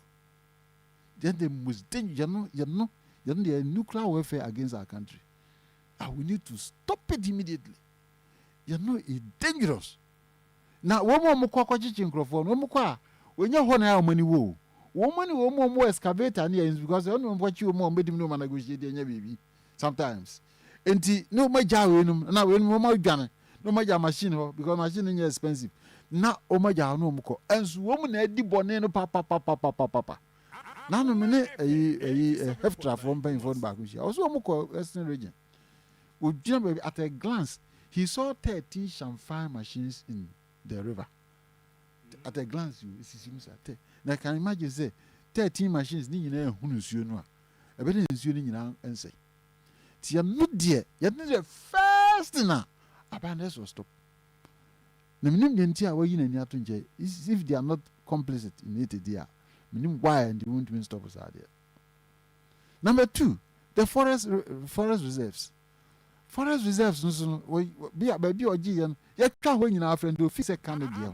It brings a whole money to your pa, no more room, and our more. Now we're having climate conditions. If the other boy, the other short, and Saturday, I see a 8.something million. I could tell you I never go. If really, are we not affected? It's through this depletion of the forest reserves by are all people. And I credit say I might say nsuo. Nsuo nsuo kan. The better than nsuo ato. Nduan no buagu no nsuo no we hia nduan san ato. Right. E dia no kan ho bi nti ade no aye no say fair adwene say edipa kakra na be so far we are making the biggest mistake. Now go to Kolebu and also go to Komfana Chinakofe. First nanka dialysis machine na say kidney problems. Nanka unti bidini. Ya kan so bia nya bia nanka obe 70 80 ho. And then crying Because no must lie. Now omugu no because mercury no a contaminated nnuane di. Also they say they also we give video be the fresh vegetables. Because na ni nyina na contaminated with mercury. Enti ade na ehu. And na me dey me hu say so mercury application direct into the water no there. It's nisan ki atna ho ye no there chemical warfare. It is nuclear warfare against the people of Ghana. Our president in the whole authority to stop this. What was our event? What committees? Can you imagine? Can you imagine? Party here is Ghana party here votes for. If you have any idea, and the sad year no cost no politics na ewure mu a maybe last time you na make because go wa him for no can maybe ya nti MPP for so hu yomu a sad na no cost no. Why should you entertain these two parties? We need to clear them. You to be a word said your whole hunyans or winning be resolve now. Obet solve our problem because our problem is solved. And now tia they won't come many brand table ko so they won't come after na be worry. Now who marry no mu tia pacha ni tia say what I mean na be hunu say. Una be hunu say ade no say na fa. E di me the best say yen nyina no yen kam NDC yen PP ni movement for change. Yen nyina nya adwen say we are stopping the menace because what fun say what you crossing will be a tear cross the canon. Now do to groom and far one. Right, me that say that is that my main kind message is kakra mo dia ba e your Facebook page na yen trust some. We Ignatius Yankee also good morning Sir John. One Akoma team members nyina na we abusa the MPP ni NDC for ne say I don't know da ben no be jai kasa sa da bia no na kasa nko in fact say action pass ye take it dear debi nti wono de or eje Ghana mabunu say wo mu enyi MPP ni NDC mfiri ho yes ne mamfa but all kan nyina no wo say mu MPP ni NDC free ho de a na mo de na kwame bedi akona eba na oba bebo anema Malik eso wo hye yen champion good morning na Ignacio say Francis Asante nsem o kan no pa nyina yen nsem but ya to be pain ana fe Emmanuel Osefuku Igo I good morning. I say this galamsey menensa eba ekoso wo omamu hayi na ukọ China entimi nsi because in China say who call for such position obi ani ho a ono kroba beje China udi nsemfo a asembe tropa Minister for Lands and Natural Resources or say Yuma Wodi no I wasn't Casabrinka ya twene yire or fempa yasem ketwa na I say President Kras Abrinka wasn't ya start impeachment process against him and Emmanuel Osefo Kodi no we say about to say the establishment of staff ministerial committee we no kasa kwa me anwie ho na we nya de bia ba bia because ye ho be pain I mean you also nya approacher serious na yetimi deal with it but abai no say by now critical state of emergency na what friends saying out to be on together na fe nyina yetimi aboa am yetimi akon galamsey ene ho ne ma yes ade o man no ba bi ekono ebe ya sempa abusia yen toaso na menka wo se nyankopon ya adomo a sa ne ma bi mi za mo ankwada ho ne ma ne ze nkwada kidney kwada pressure kwada sa ne ma ntina nyame adomo a nyame adomo 21st Akoma FM ene Pediatric Society of Ghana Ashanti branch and African Confirm Teaching Hospital Yakambum did the biggest health fair from kwada eba your friend healthy child fair. Now the ene say odo ba na eba ibenya adaje a check ni peduano na ni na so ni system na nkasa mu ye beye bibia everything ne yɛahyɛ no aduane ne didie ne nneɛma nkɔ yie nipadua no mu.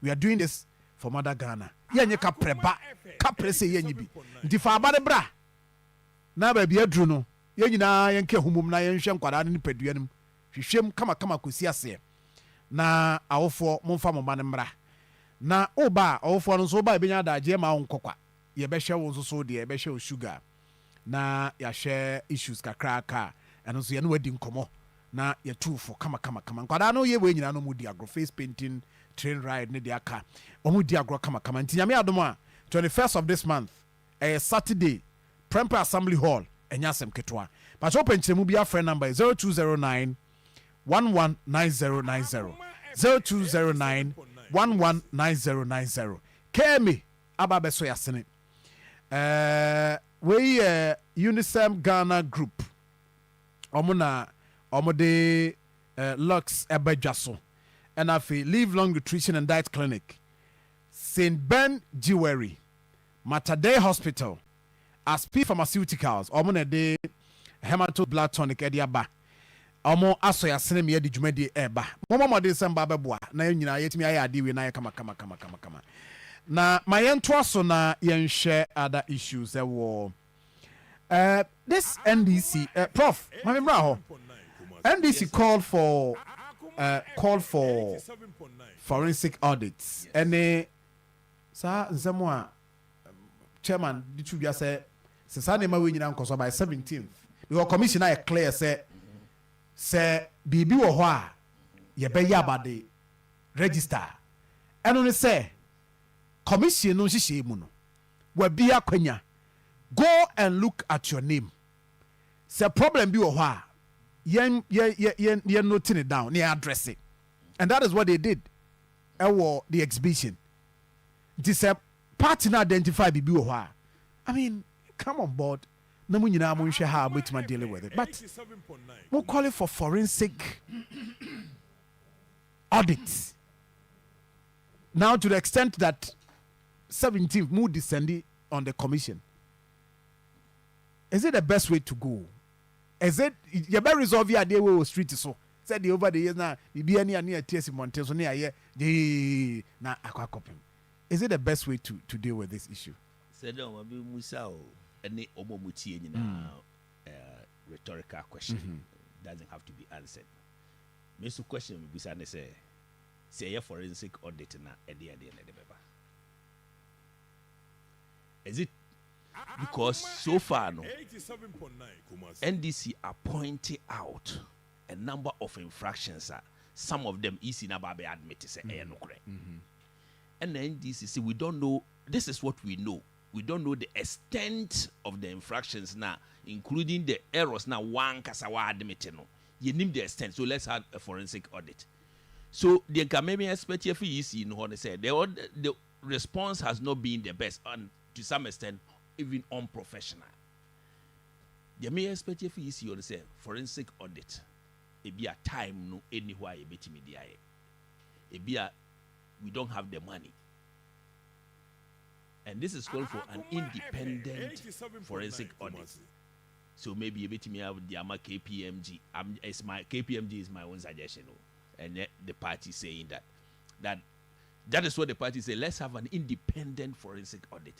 What I'm expecting the EC to say and to tell Ghanaians, because the EC is working for Ghanaians and not for themselves, to tell Ghanaians say these are the reasons why we cannot do the forensic audit. But to say errors na ya make no ya betimi atena sia I don't know wahu I don't know wanye I don't know, it has to take an eagle eye to point those things out to you. And I'm expecting the EC not to say or not to rationalize, let me use that word.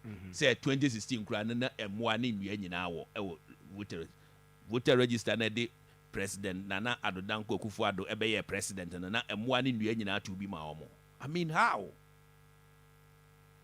Emwa any nnua nyina to abani bi ma president His Excellency Nana Addo Dankwa Akufo-Addo. What they know so much. Was it 2016? That in 2016 Omanka for audit. And you see, the funny thing is that these are some of the things that has been said by, excuse me to say, MPP full soldiers. And so to have the EC also echoing the same, it's worrying. It shows the unprofessional nature of the EC now. And we are not surprised. We warned Ghanaians about putting politically tainted people in the EC. We warned that it's not going to be the best for our country if you put known politicians as part of the commission. You can't normal entie. And so say if say obi ewo EC nim na so oba aba echo something na MPP, excuse me to say, full soldiers say and what NDC is asking for is a forensic audit, independent forensic audit. The EC should come and tell us why it cannot do it, because NDC is a major stakeholder in Ghana's politics. In fact, the next potential government in Ghana. And you cannot just say yeah without reason. They should tell us why they cannot do the forensic audit. That's what I'm saying. If it's an error, omwa nebitimi affix it. You intimate rely on obi our number be a coffee be from a bontain external body be so more the commission's error you identify. Then we are one to be implemented.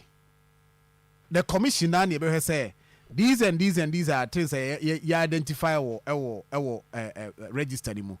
Nti why ne be implemented? Their commission and they trust almost say they can go through, they almost identify and they work on it. Why do we have even internal and external auditors in any organization? Why is it even required by law, like here in UST, to have internal auditors? But at the same time, we have external auditors.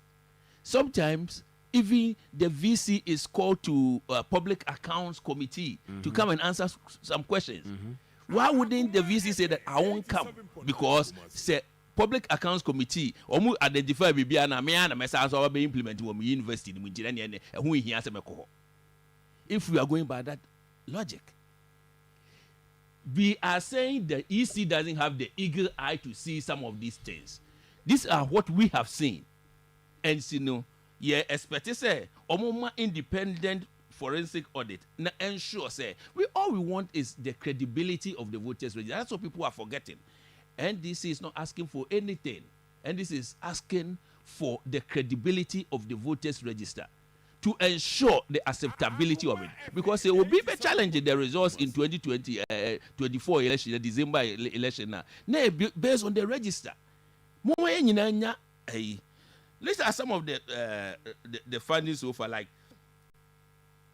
243,540 previous transfers illegally added to the 2024 transfers, including repetition of illegally transferred names, 15,000 plus unidentifiable voter transfer paths,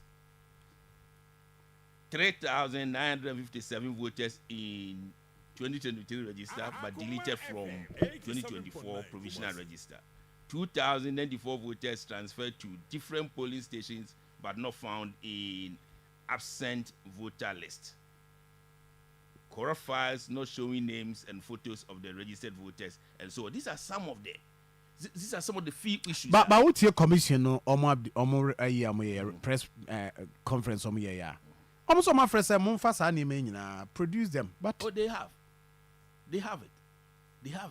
NDC has given it to them. Yes, NDC has given this information to them. And why did they even accept if they have not received it? Let's put this in context. Hasn't the EC accepted some of the errors? Why do you accept something you have not received? No, sir, they complain more easy issues about it. And the pussy guard the commission they say yes, exactly. And but any man will say mo. We say better and further particulars. Wow, Sani money no. Commission, I mean, utie minim sa no pe unya kwanya tie ye bo omo okay. The omni say. Omo se mo famra. The omni say. Ba mo famai. The omni say. This is why NDC is asking for the forensic audit. These are some of the things we have identified. And our question is, we don't know how widespread it is. And so let's have a forensic audit so that we can identify all of them. Why is this so difficult to do? I know the okay can Fabra na party for it say and from so and answer mistake a war voters registered when ye ABC by a jitum say de yetimi ehu nie na ebetimi adoso a chensa ebi wo other places a eno yenhu ye enti yenye forensic audit no na enyi ni nyina amra se eyi ni nyina aba na se afa ye solve wi a eno anu ya dia tumasem bi eno edi enti na yisi ntimi nyesei eye ho ka na se ho ka doso ana se time ni ho mo de beye omunka ama yentie na emum se ye ebetimi ayede ade a wantimi yenhu emfomso a wantimi yenhu no wobeye den atimi akwakohu ni nyina atimi asanso akorrect am na ye issue no yenyi isi ni ntum se omo ankasa betimi ehu mfomso no no omo ankasa aso ano enti de yama obi enhwehwem na mfomso ye wogidie se de ye hu no ebi wo ba bi bebre ye ntimi hu ye enti yama obi nhwe no hu omfa ni nyina amra no de ni nyina aba na se isi no so ovu wi a ye beji register na to na nyina de akoto aba na asubdwe aba asubdwe NNDC yepe enye bibia me da say prof Alhaji mami nti on this issue maybe I'm not minister kwanko nti mami kan kitu e na menko okay meeting we at 10 o'clock yeah right ma let me get you say kitu e na meka wo ka May 9th what May 9th da say eno de football there then man buy Kotkone has match. Now, one of the courses I know more accusing referee, right? Sure. That's one here. Nipe we you know. One person, a mistake. The team cost 2 causing the team cost to the whole nations. We are the most important and expensive commodity, a peace. So peace here, we have everything. Even in Bible, because strive for peace with all men. And holiness without which no man can see God. Hebrews 12:14.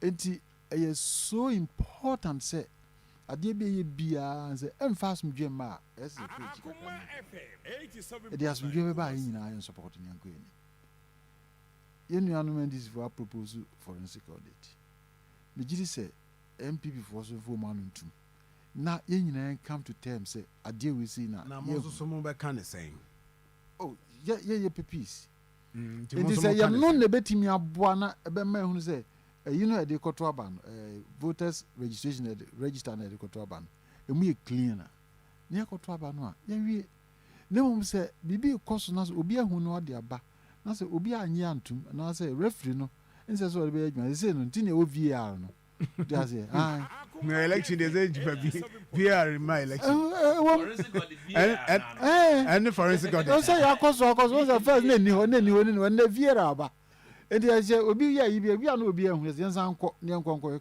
obi chimje go ye san kọ hwem na se via no se nye go a se yetimi twem obi ka na ya boy duru bi se ye su va approach ni bi emfa nye ya as part of the foreign na emun na ho because yakoya ni mu ye de etuomo osuma to aba ye free ho ye ba ye di black and white ato aba and they say ya ba be duru ba bi a ye duru a digital world said the engineer across the world.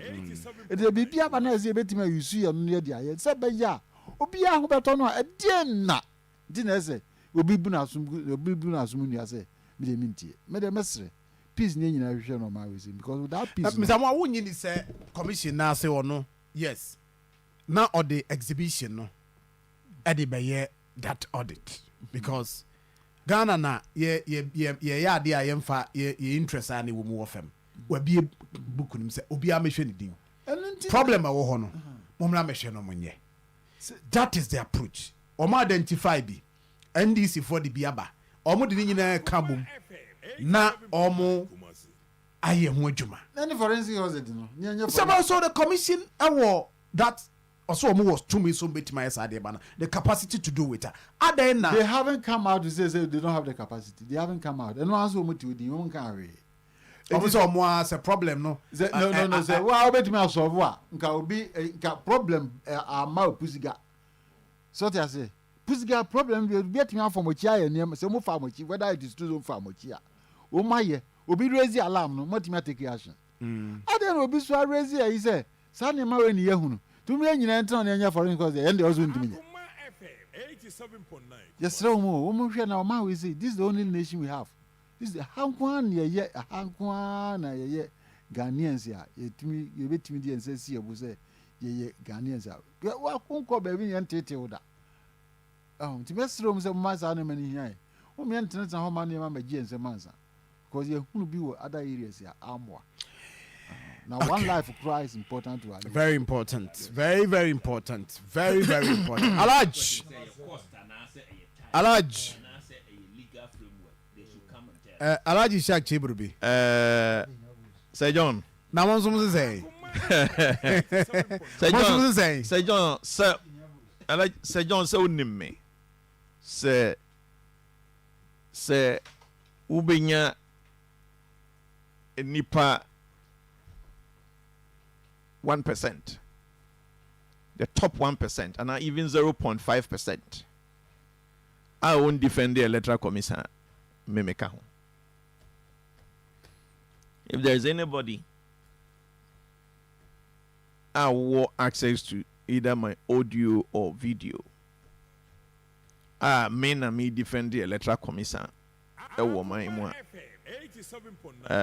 Sir John Ipakrom Famro na yemo. I don't, because I can't understand why. Says a commissioner no ye independent or ye chumano. Mina could defend it. As a matter of fact, I'm on record to have criticized the electoral commissioner in the lead up to assembly elections, I think last year. Ewo how na or ye in a limited registration exercise. Only district offices. Because me jitumu pa se wunya mabunu maku edu so mo konko register omo na de na kwati omo pa First timers. yes uniska or the froka and all of that no madwiyam se we do ejina ho a MPP anya nkura no benya munsia Yenti, what did she ba na mehunu se emwa sa mabunu no mo register na me mesi me MPP ni enti ma ba na me so no na ma ede ma be defend you. Why should I do that? What do you say? Look, hwe se ye kan electoral commission komo any woman who defend the electoral commissioners power woman pens why NDC for. But here I said we are not looking at defense, we are looking at the issues. Na J Mensa J Adukwe Mensa wono moja ni mo. Ono onye Ghana ni. Nemom Eraba sono Charlotte said ye no ye Ghana ni. Ono na moja wonu. Na Eraba sono Jane Adukwe Mensa de no. Wanya Ghana ni wono emoja ebi nyina ni mu. That hypocrisy no. Ena ya man yourself no. Si etimi aye free man ka beboa. Hwe.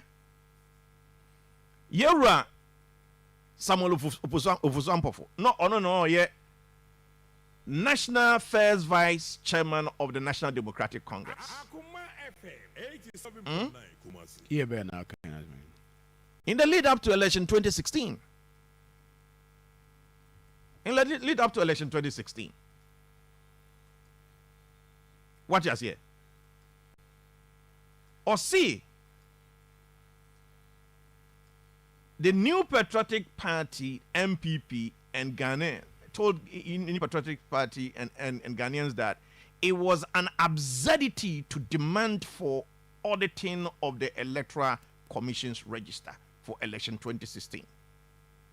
An absurdity. You can say 87.9 Kumasi. just say a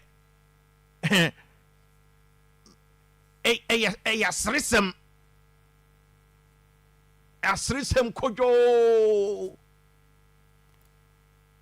See ye be catch electoral commission say yenye voter register no yenye audit. Oh sir. So that means I'm more calling for audit before. It was not granted. It was not granted. That means that this one too shouldn't be granted. It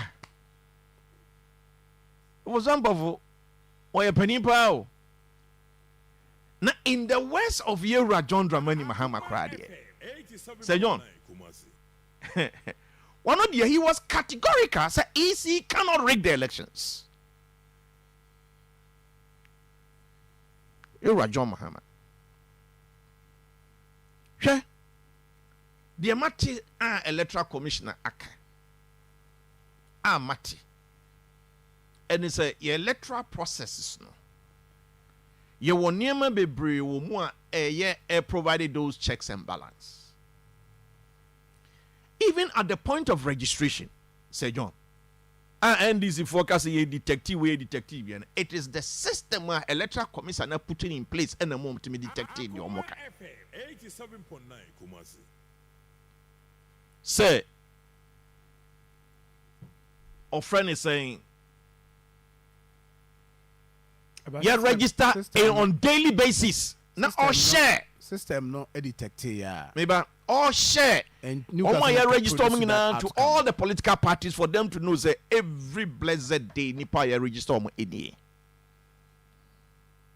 Enti wo de wo ubu nkonta no ewie nom ne yi na emfom so bi koba e wo electoral commission side a ubehunu na wa yeden watia ne naso utia ne naso nso a owe nsakrai no usu ubehunu so wa nsakrai 87.9 Kumasi.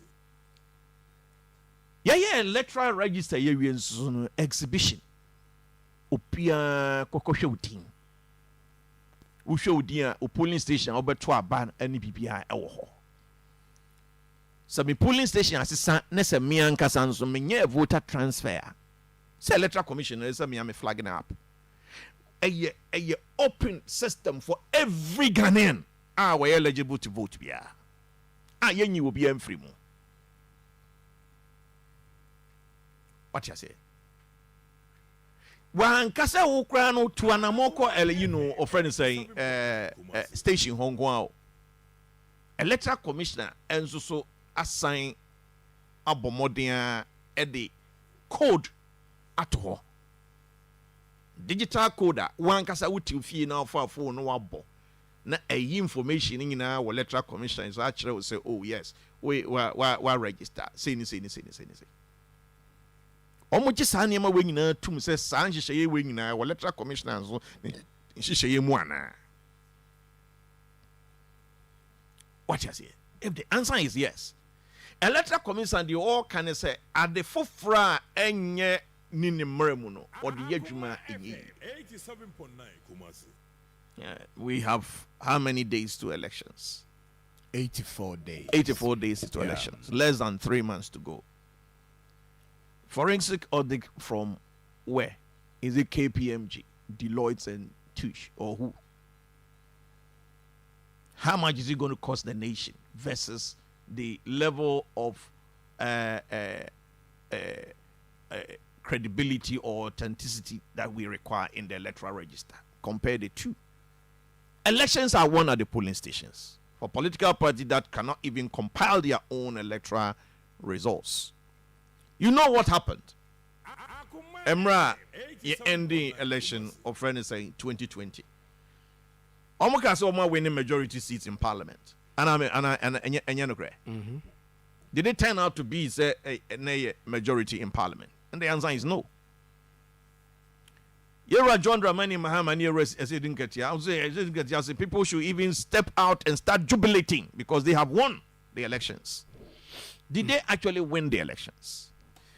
So, and if you are touching on the credibility of the electoral commissioner, weigh it against your own credibility as a political party and your ability even to compile simple results. Okay. Yeah, almost the election petition. Yes.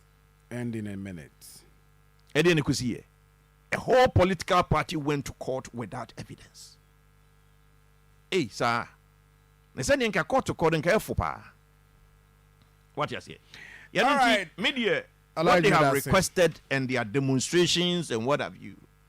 It's within their political but rights interestingly, to do whatever they want to do. Sanema exhibition no party NPP more identify any infractions be uma. So far, minyanti bibia de. Okay. Right. But some identify bibia me sure say one won't find yedede to say the NDC the yedede. Thank you very much. That's it. That's that. Alhaji Meda CP Africanus or say minu ya me show pa na me na in fact me de mintimi I mean new bibia kasa because country no me hu na ochiami Africanus made us say and afi manza this is John or say isifui o mama and isifui ni abrepa o because of the mistakes ne enema omo ye the echere party no the best way a party no betime meet the EC is through authentic intermediates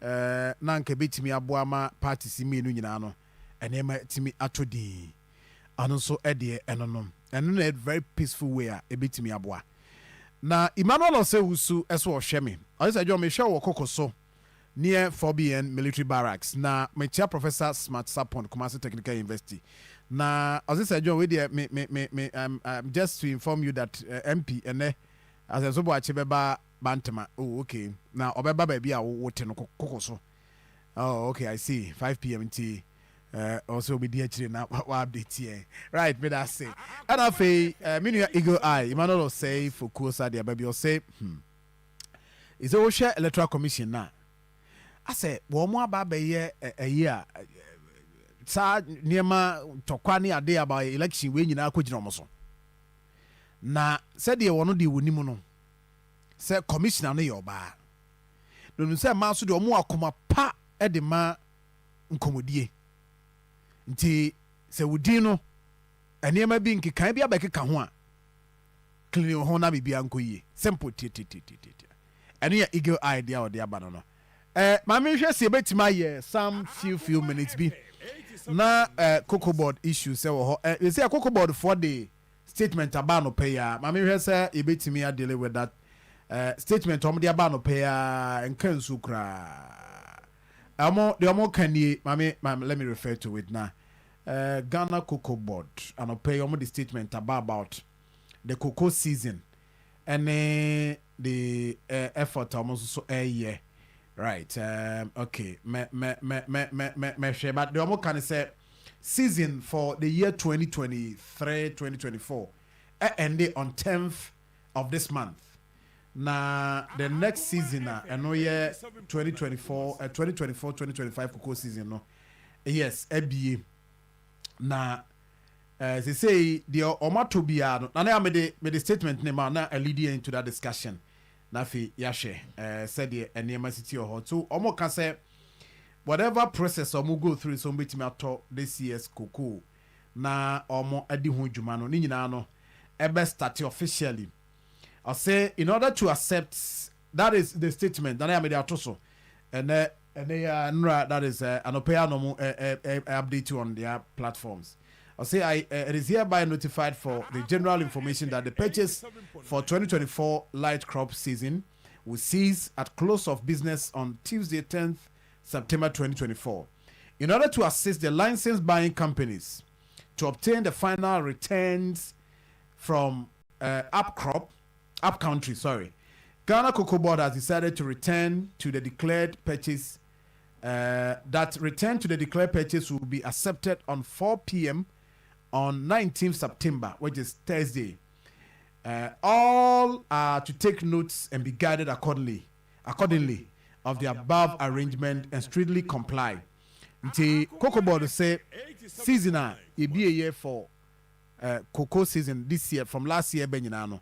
Is a banner we for this year Elkono and also Asha say demum the Obia Wato the Wato cocoa no because within the period the minimum amato the go see be cocoa season na no more the call until from 19th ɛna saa discussion ni nyinaa no ɛbɛkɔ so nti that is that nti ɔmo assist the license buying companies no na ɔmo atumi anya the final returns na ɛno nso so akɔ n'anim na mehwɛ no mu sɛ bi anka in this report no nka ɔbɛmi ehu the ɔmo season no ɔmo tumi nya but I'm sure some bɛ publish yɛ no nso so later prof ma mi n tie o cocoa deɛ no kakra bi say cocoa price per bag ɛsɛ from 2,070 to 3,000 Ghana cedis. Yes, kuafo no deɛ bi mu wɔ hɔ na nka ɔmo nso ɔmo hwɛ no mu sɛ nka ɔmo bɛnya a better price than what the cocoa board they buy. Ono ɔmo share that same thought say nka I was saying nka you treat farmers better than this. So John, there are a number of challenges. Me and my parents are cocoa farmers. Me still neither cocoa. Okay. The number of challenges current challenges are facing the cocoa sector and farming in general our Ghana. And I felt that the government could have recognized some of these challenges. No more addressing approach. Some of them is difficult, but we cannot continue to do things as usual. I've seen some people making a comparison between now and then 2017 and MBB by 475 Ghana cedis. Yes, all those comparisons. Share the bottom line is so share your cocoa production. Yeah, sure. See, last year went to 400,000 metric tons. And officially for that season, no. Last year 2023 2024 the eno na end no officially ye hwese on benya ye benya 2023-2024 ena end say ai enti no say eno de nya no hu figure na make because they say nya okay right yes officially ye nya hu ya I'm talking about the previous year. Oh, it was around 600 and something 2023. Other 600 something. Let me check. I've worked on it before. Okay. I've worked on it before. The issue is that the total production from Ghana has gone down significantly. Yes. Significantly. Yes. And I can tell you that one, Galamsey is one of them. The Galamsey no effect on two grounds. One, it take land away from cocoa and the cocoa na bianca sanso no sanso it destroyed the cocoa farm because cocoa farmers they don't see if they compare it to, for instance, sky the be more the cocoa farm no the brand at the end of the year and say otoma galamsey for ya sky obenya what fi say me toma galamsey for no so mutua benya bulk money bi na for me dey aye edema SSM. So 2022-2023 was 654,000 yeah. Okay. Yeah. So Oshe the total na akofom. The other aspect and so yeah labor agricultural sector no elusu to Galamsey and other areas. You say mining areas so because they am friend by day ewo cocoa farmer onu yetua ne ka be 50 cedis okodo day na yetua ne ka be 50 cedis so okọ Galamsey a yetua ne ka be between 200 to 400 depending on the na no dey hwan ya na determine send dey I'm telling you something. I'm a farmer. I'm a farmer. So I'm telling you real challenges on the ground. It's me a farmer, pa. Yes, I'm telling you real challenges from the ground. Something that I'm saying, government cannot continue to do things as usual. Okay. Because there's a new challenge and a new threat. Okay. Ewo agriculture in Ghana.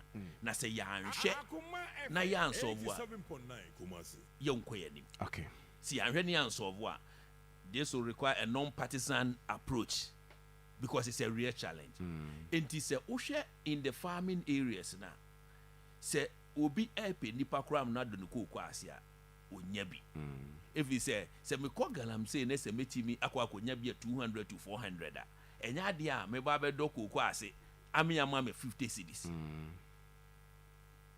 And this is where I was expecting say enka the world market price now here is between 9,000 and 12,000 per metric ton at the world market price. I was expecting, and that's where the farmers are also saying.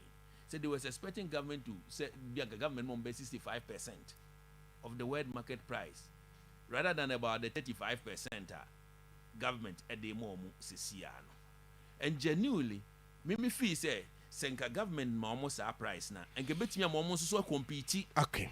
Because they say farmers, cocoa farmers, or other farmers. We also see a maker say, my daughters as I can basically do a bromine crop season, but me labor scrap. Let's wrap up. Nah, Farm one. yeah, Brian, I'll say my friend. Because what I can afford to pay is lower.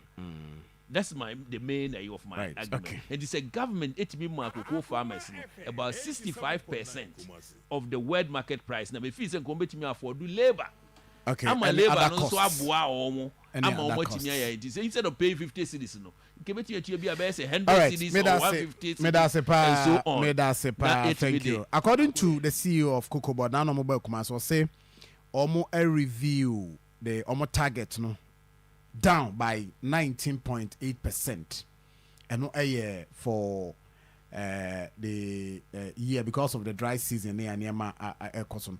Ishak, my mintia when I hear my friend from Rem, maybe 5 minutes will do for me. Sir John, Yeah. Ebeku ya dia. Na ye koko dia. 87.9 Kumasi. Say yina ye koko ka forma. Yeah. Inti emu how ye nyina ye how.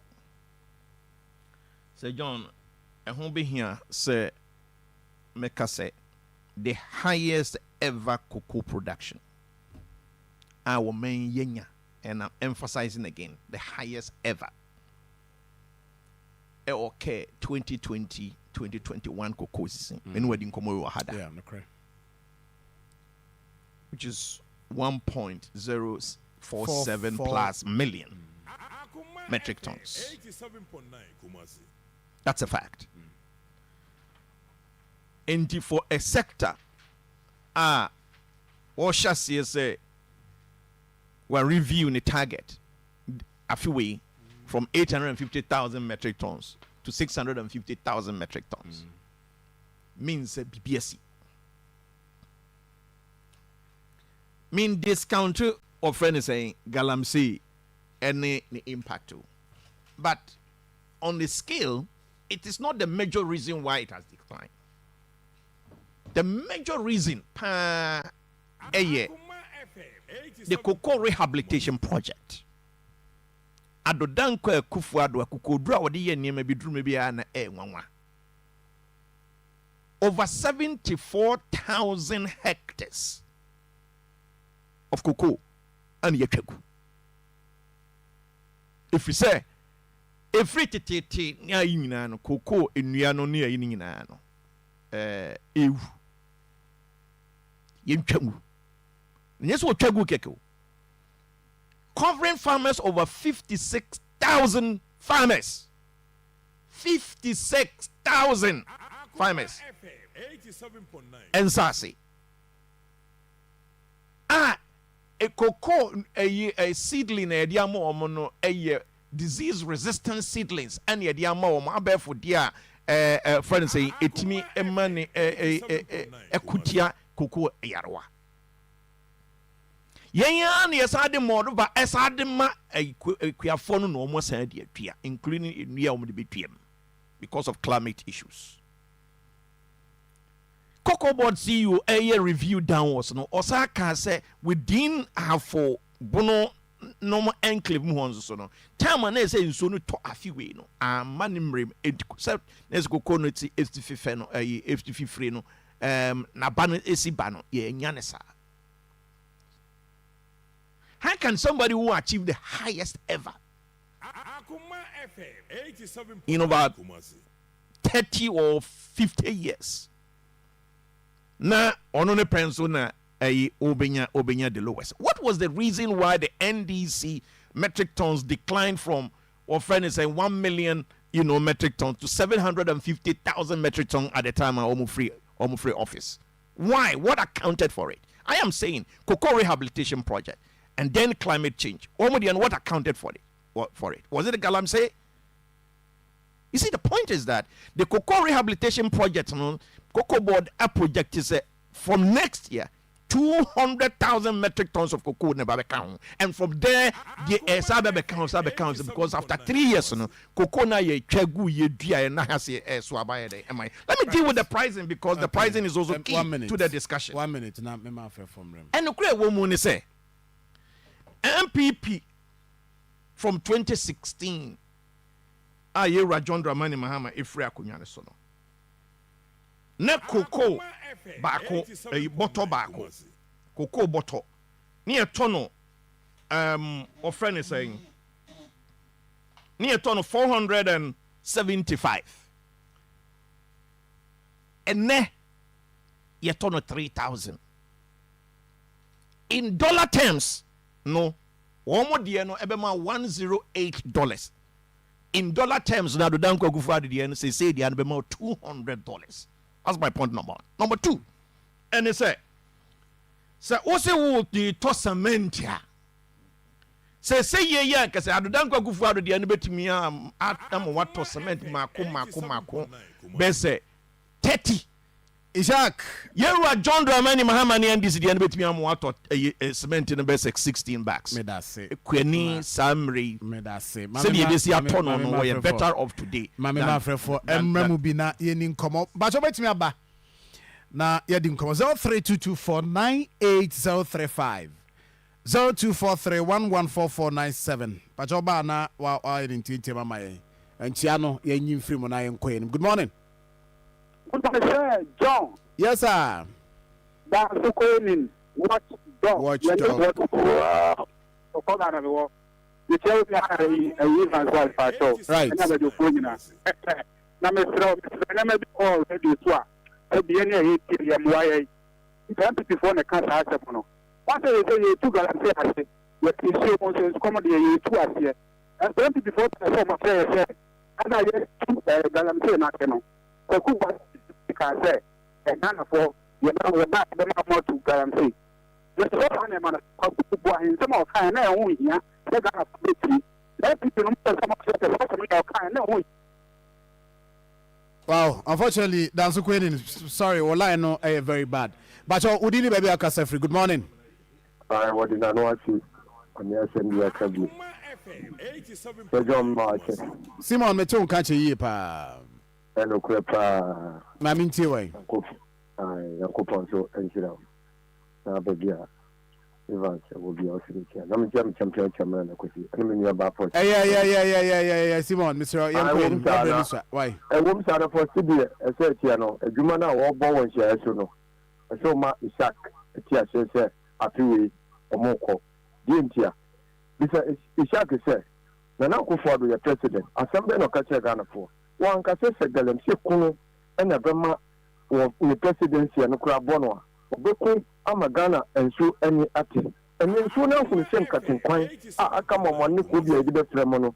It's a most hard for the say, no, Mahama say, and a Kokuba can say, Ghana for Mama money now, December 7, Mutua Bantia. That's say, young for good morning. Oh, Mr. Joe. As I be. There is a honorable Zebra, a few program, and I'm a boss, Abbas New Communication Officer. So, the last issue is there. Send another bank of the NPK, that will see a class of party. So, and that will see the chile at the teacher. It is not a better. So, then I haven't been enough bank for the catcher gun of him. The last day, you know, say you should be a party. In German, the final fight, then you see a tree and fight against this illegal. But if you keep down the bank of the party, because you money. And we don't know me now, someone to for you, the woman who say yes, I say, it doesn't know. So the land said, I said, to be a gun of women, Let us say good morning. Morning, Yes, I'm in here. Only a bit of a good day. Boss Ishak Obama from the party of Sabona Batima. My Bama. Aha, Samson, the first Muslim president, Agani Benya, Dr. Laj Mahmoud Bamia, and about your life. Yeah, over. But you Ghana, you 50 NDC as a political party. The whole political party are pro, Pone, any of this woman with Trump NDC, they won't be that since a woman. So, but Galamsey, I can want to win. You have to choose a bonnet from Kobo John the Mani Mahama, government official one. NDC ni John Mahama eka ho na yes say na say video bi aba no o patch to wa be as small scale miners bi so mako galamsey site NDC for akoswa enkofo I took for any other foreign nationals that be good in so say yes sense no just because of person we use as a political ayi man na ya say komu ha no NDC for here dey ntimi nka ho 2020 em na John Mahama government official one national campaign platform so as a galamsey for akofo da atumo nyina oba be yom no but who one single journalist otimi nya board na ka kire John Mahama to ye man bofo me da say my info for good morning. Good morning, Penny. Ibacho udini maybe akase free. Akoma ya medwedi asonse. Akoma ya mitio. Mama na baso ni mashamba bodi magana mai. Na kwa mafu fidi semache wana bwala kudutu mache. Mube ichi tukami president 2025. Ano na buje bida kwa. Penny Graham says mama kise MPP folk. Lombe kasi yenfasi bombe ndisi. Hana sebi bibi na wametiase. MPP wa mo se. Ana yeni na editu. Ana mo MPP na nado wade the president toso. So but no went to Asia. There be a more what and that's what made and it's so. Then kind of cancer buying and then go for and then when I was saying soon, Muhammad got to some party executives, even more ministers, and a part, I'm saying, from what about what you be kind. One can say Ali Mama, one can say your mama, and one can say by Mama. What's MPP? Right, me da say, my this caller. Nah, hello, good morning. Joe, good morning. Yes, sir. I'm Pastor Jamal and Mkasafiro Martin. Jamal, meet you. Patona MPP Nene Kate, was say easy in Yama or the other two of them, and I'm NDC for it to identify. Patona maybe that's it. Would the Yama part to come and NDC to identify and easy in Ankasa and to identify and I know what I if you know a couple of questions. Important to know what that time and not dollar 40 to 20 pesos, 475 now. NDC demand now to $1 more than $400. If you know, I see, and the 2000 announcement back a 14 Ghana city. The 475 will support as Smith back. I do not say, Abenya.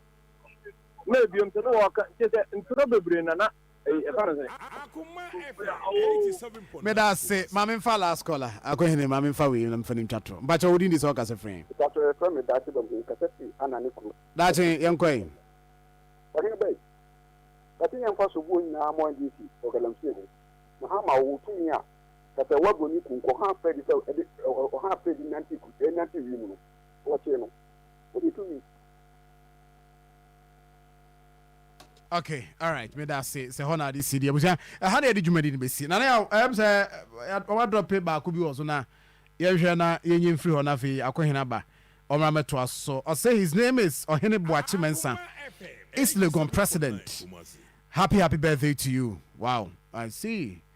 And way free Wycliffe ewa tunsu na ode eba. I see a friend Penny Ohene Boachi Mensah. It's Legon president and then the birthday. Happy birthday to you. Or say the Godfather and Ohene Boachi Mensah. Happy birthday to you from Wycliffe Atusu NPP and all send this birthday wish. Akohene Obibini Akohene Mensah executive producer. Benjamin Edu supporting production. Na but before summer corner, my main for we say soon to just say Akoma 87.9 FM said the yedi kan bo mama ne say abatowo we be bia abatowo no koso bia no ye be ko ho area si wo ho na wutie me na obese wo ye adwuma as a reporter bia wo ye training wa call media school and also go through training wo ye adwuma as media person e those areas na opese onso so no ode time eboa ma Akoma FM media general report I befa from this election no ekoso kama dra Akoma Dantepa Asante Achimagugu Konongo Akrofrom Niwadu Biase Adansi Asokwa Achoma Kwangoma Mampong Drobonso Kumawu Efijasi Dwaben Agona Enafe Nsuta Kwaman O ho na wutie me anopai na obetumi volunteer dia adwuma dia mayen va dia do go through training ye betetew ye say o fra ni say ye mo akoye adwuma no ye do be fa media general ye training mu kama now so wetima ye adwuma ewia you be sorted for number 0244775389 0244775389 na onso no ene mpanimfo eni nkomo ewo ho therefore on that note ha na ye de dwumadie no ɛsie na yɛakɔ yɛnim akɔhene obibini akɔhene mensa ɛna produce show na no pay o take over what abibi nsroma ɛnɛ nsɛm bi wɔ hɔ a wotia na wadwe no so thinking na akɔ deep sanity. That's how we do it here. Na na ade ko social media live me need say John yame adma Monday anopa ibi share cause what tie